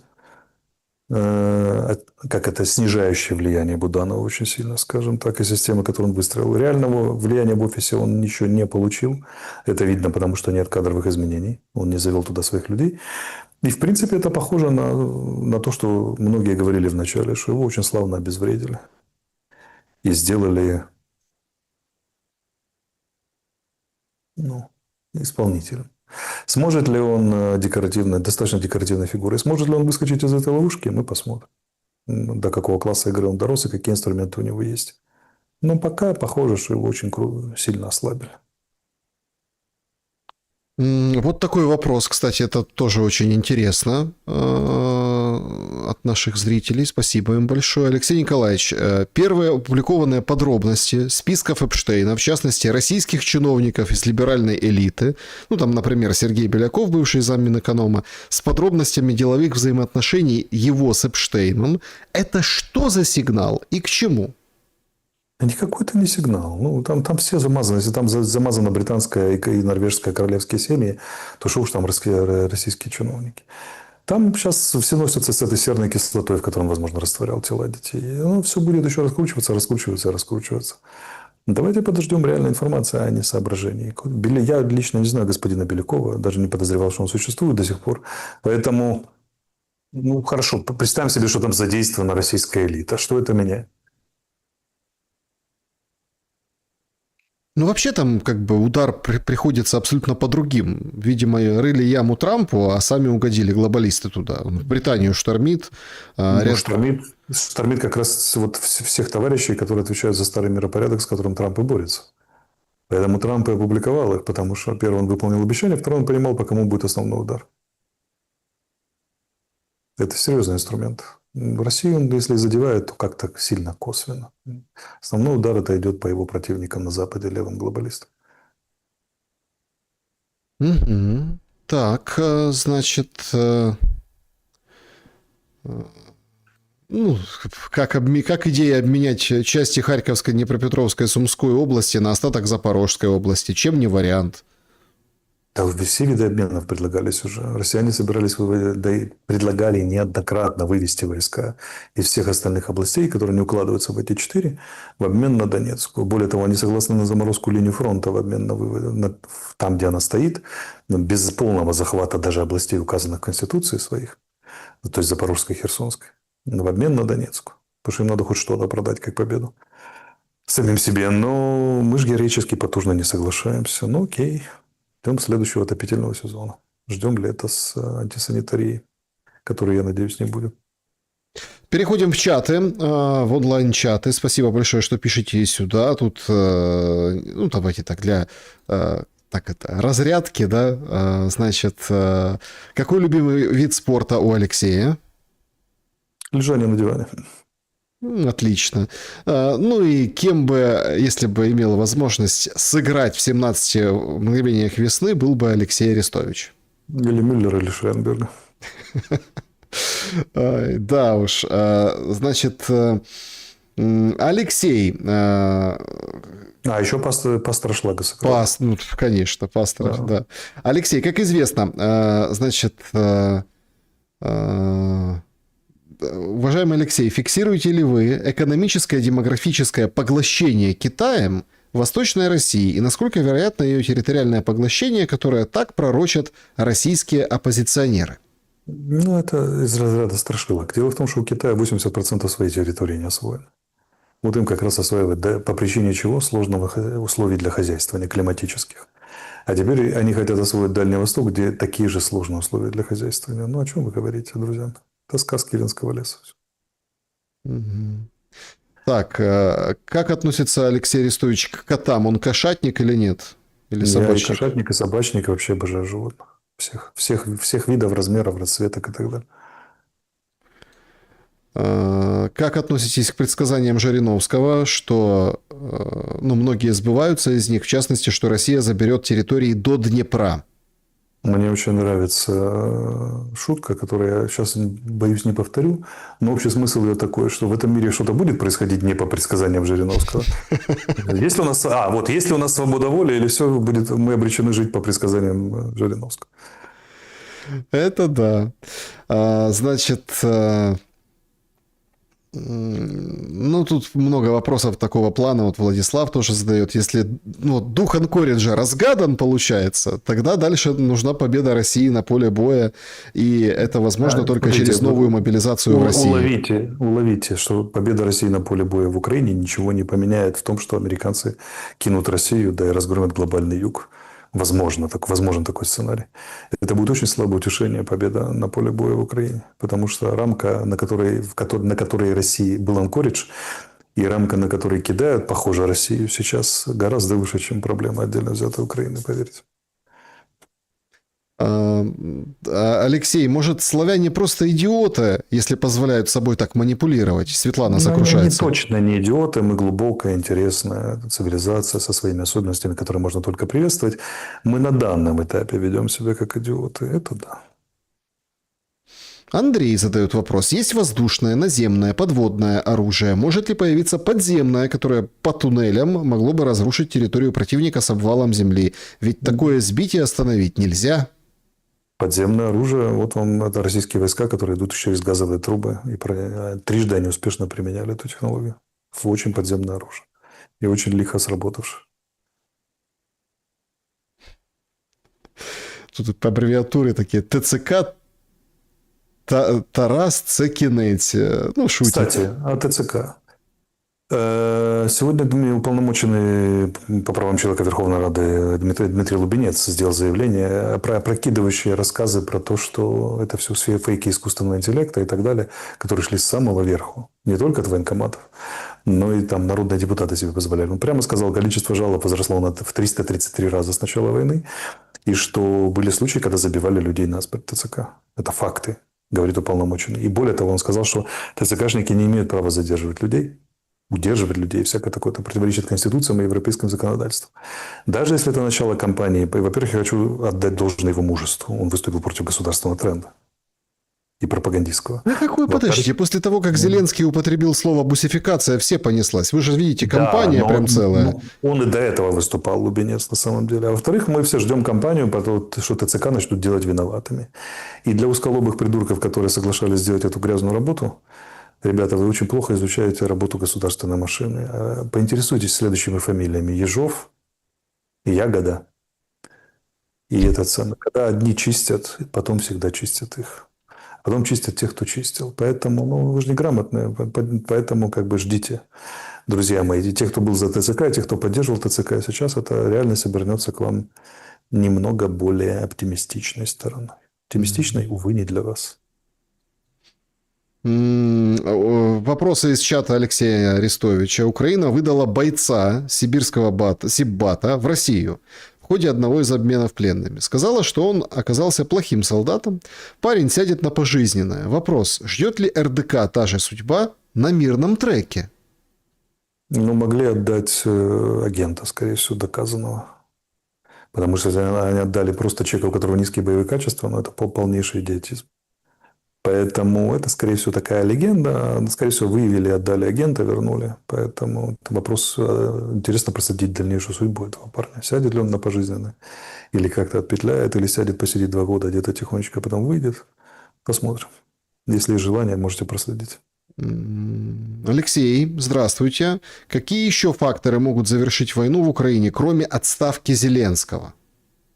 Кто сказал, что отставка Зеленского завершит войну? Думаете, не завершит? Неизвестно.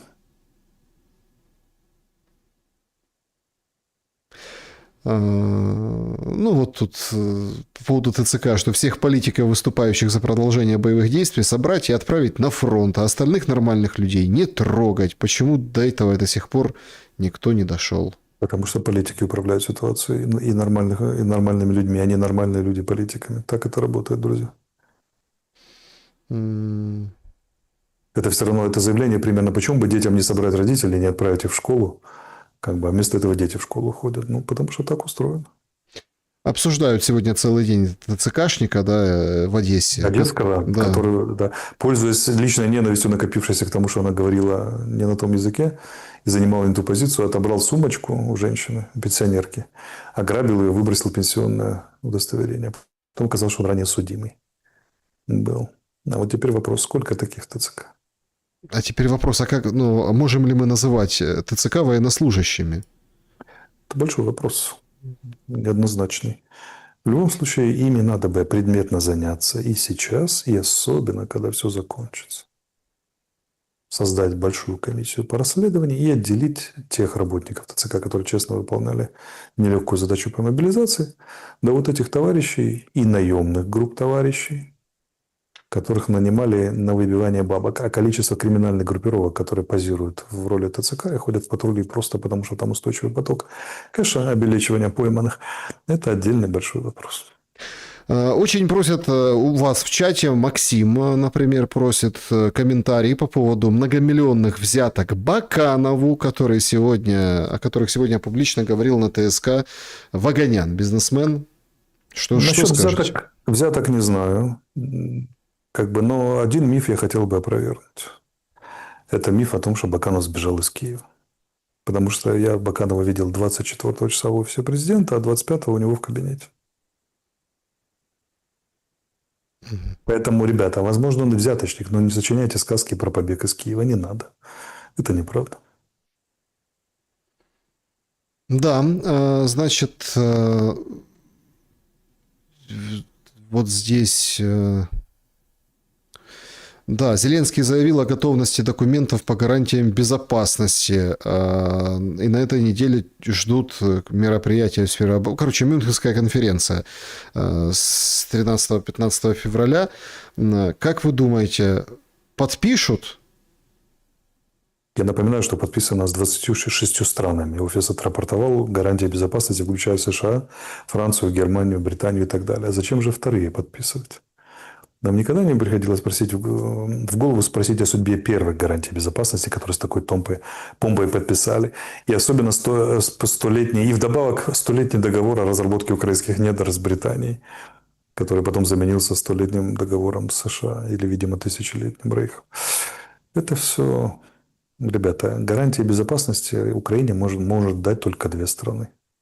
Одна Украина своей разумной политикой, вторая Россия. Все. Больше стран, способных дать гарантии безопасности Украины, в этом мире не существует. Мгм. Вопрос, кстати, тоже очень интересный, это уже от меня, да, по поводу листах. Короче, в материалах Мюнхенской конференции сказано, что через полгода после прекращения огня в Украине Россия нападет на Европу. Ох, как интересно, слушайте. Откуда эта цифра полгода, как вы думаете? От мобилизации, передислоцирования, сосредоточения, это же военные расчеты, сосредоточение резервов на Западном фронте и так далее, там в районе Балтики и прочее. Это все замечательные вещи и возможный вполне сценарий, учитывая анкорежский кидок. Давайте назовем это так. Вполне может быть. Мгм. Алексей, когда пойдут на сильные уступки Зеленский и команда, например, на открытые границы или ослабление мобилизации? При каких условиях, спрашивает Друзья мои, пользователь. мобилизация не прекратится с окончанием войны. Об этом даже Зеленский уже говорил. Оно какое-то время будет идти, потому что нужно удерживать линию фронта, нужно линию соприкосновения и так далее, удерживать границы и так далее. Вот. А во-вторых, границы не сразу раскроют, иначе быстренько вся страна разбежится. Поэтому ни границы, ни мобилизация не будет решена на второй день после окончания боевых действий. Как у вас отношения с Залужным? Что-то поменялось? Он всегда может рассчитывать на мою поддержку. Давайте так это. Мгм. Я просто так понимаю, что его ж там рейтинг опустили уже, рейтинг. Да, это, возможно, ему и опустили рейтинг, но я же к человеку отношусь не потому, что у него рейтинг высокий или низкий, а потому что я с ним дружу с военного училища. Мы можем ссориться, мы можем мириться, разное между нами можно происходить, но я его знаю, сколько, считаете, 30 лет. И свое мнение о нем давно составил. Поэтому он всегда может рассчитывать на мою поддержку, даже если у него рейтинг будет минус 180. И вообще не останется никого, потому что я его ценю не за рейтинг. Когда я его помогал ставить на должность главкома, проводил целую спецоперацию в офисе, вокруг офиса, у него не было никакого рейтинга, его никто не знал, кроме узкого круга военных. Но я же зачем-то это делал. Что я его оценивал соответствующим образом. И помогал соответствующим образом. Поэтому рейтинг может валиться. Я не по рейтингу меряю людей. Значит, вот такой вопрос. Тоже, кстати, интересный. Просят, прокомментируйте, пожалуйста, 55 тысяч, переспросите про 55 тысяч потерь украинских. Это за 4 года. Почему такую цифру называет Зеленский? Потому что он, видимо, думает, что он совершает великое ПСО. Но врать настолько, втирать очки, это глупость. Украинцы просто, пробежавшись по кругу близких и знакомых, могут понимать, что это нереальные цифры. 55 тысяч потерь – это за первый год войны, скорее всего. Я думаю, реально украинские потери убитыми на поле боя, внимание, не менее 200 тысяч человек сейчас. Может, 250. Плюс-минус. А если взять пропавших без вести, то... Давайте так, 250 с пропавшими без вести, наверное, под 200 на поле боя, не меньше. Как вы относитесь к Разумкову? Лично я с ним не знаком, а чисто потому, что он делает и говорит позитивно. Потому что он поднимает болезненные проблемы. Болезненные. Тоже ТЦК, те же вопросы экономики и прочее, прочее. И за это честь и хвала. Любой человек, который сегодня говорит о кричащих проблемах общества, идет против мейнстрима, вызывает у меня симпатию, какими бы целями он не руководствовался. Например, политическим рейтингом. Важно, что он эти темы поднимает. Почему я к Марьяне очень хорошо отношусь? Потому что она всегда поднимает эти темы, не боясь, как настоящий самурай. Хотя по очень многим вопросам, которые она поднимает, я с ней не согласен. Но сам факт того, что она пытается устроить дискуссию, у нее дела следуют за словами, это достойно уважения. Так, Алексей, как вы смотрите на теорию о том, что Путин ведет войну, потому что она ему нравится? Ведь он аж расцветает, когда говорит о войне, новых Нет. ракетах и все такое. И как быть, если это правда? Дорогие друзья, как человек, который преподает профайлинг, который завтра начинается, могу вам сказать, Путин ненавидит войну. Для него это очень тяжелое решение, непопулярное, терпеть ее не может, да, и очень не любит военных. Потому что Путин – это первое главное управление. Это вот политическая разведка. Это вот этот психотип, это тонкости, это договоренности, это длинные игры в долгу, десятки лет, сложные комбинации, рассчитанные на разум, на логику. А вот эти сапоги, которые танками ездят и все разрушают, это не его стихия. Он отдает, как главнокомандующий, как президент, отдает им дань, награждает, любит в форме пройтись для поддержки, летал в кабине бомбардировщика, когда Россию с колен поднимал, на подводной лодке плавал. Но он недолюбливает военных, я вам сразу скажу, и очень не любит войну. Поэтому он принял решение, которое ему самому не нравилось с этого начала войны. Он просто не нашел другого выхода в этой ситуации. Да, друзья, всем большое спасибо за и хорошие слова, и, конечно, поддержку, и ваши вопросы. Тут пишут движуха, да, вспоминаю. Движуха – это как бы слова, сказанные в нужный момент, в нужное время. На самом деле он любит движуху, но он терпеть не может такого рода движуху. Поэтому 60 генералов в России сели аж бегом. Тоже верно. Друзья, всем большое спасибо, что присоединяетесь, оставляете вопросы. Их, конечно, бесчисленное множество. Вижу уже там критику. Вот, вы там не читаете. Ну, друзья, так, это живой эфир. В любом случае, мы очень благодарны. В любом случае, мы действительно... Спасибо вам большое за то, что, несмотря на то, что там каналы подсанкционные у нас, и нужно обязательно, да, вот, скажем так, пользоваться VPN, менять страну, вы все равно с нами. И это просто здорово. Подписывайтесь на канал Алексея Арестовича. Завтра профайлинг в школе Алексея Николаевича. Переходите, интересуйтесь. Интересно, как бы там... Разведчики. Так, я сегодня, кстати, узнал, ну, это мне со знакомым разговаривал, он говорит, знаешь, почему в аэропорту вот это вот ты постоянно эти дурные змейки, вот это ты ходишь как дурачок вот это, по лабиринтам, хотя вот прямо подошел, вот тебе там или пропуск какой-то, или еще что-то. Это потому, что ты ходишь, а тебя изучают. Конечно. А как Среди прочего, на реакции смотрят, а часто провоцируют еще специально, чтобы посмотреть на реакцию. Профайлинг родился в аэропортах, и придумали его израильские спецслужбы после терактов. Система была такая, что оказывали давление на систему вычисления подозрительных лиц. Если вы в Израиле были, то там на паспорта такие отметки ставят. Это видно, это когда первый, кто тебя досматривает, он оценивает твою степень и передает степень подозрительности, благонадежности. И они часто, бывает такое, оказывают специальное, часто очень нелицеприятное давление, для того, чтобы посмотреть, как ты ведешь себя под давлением. Ну, и очень многие вещи в аэропортах построены максимально идиотски, в том числе, для того, чтобы посмотреть, как вы себя будете вести. Неудобно. Да, есть такое. Вот по всех деталях, так сказать, это вот на... Ну, мы не такой преподаем, мы, так сказать, бытовой, но не менее полезный. В общем, друзья, всем большое спасибо. Алексей Николаевич, благодарю за время и мысли. Огромное спасибо, Саша, за эфир. До встречи в следующем. Спасибо. Друзья, следите, подписывайтесь, берегите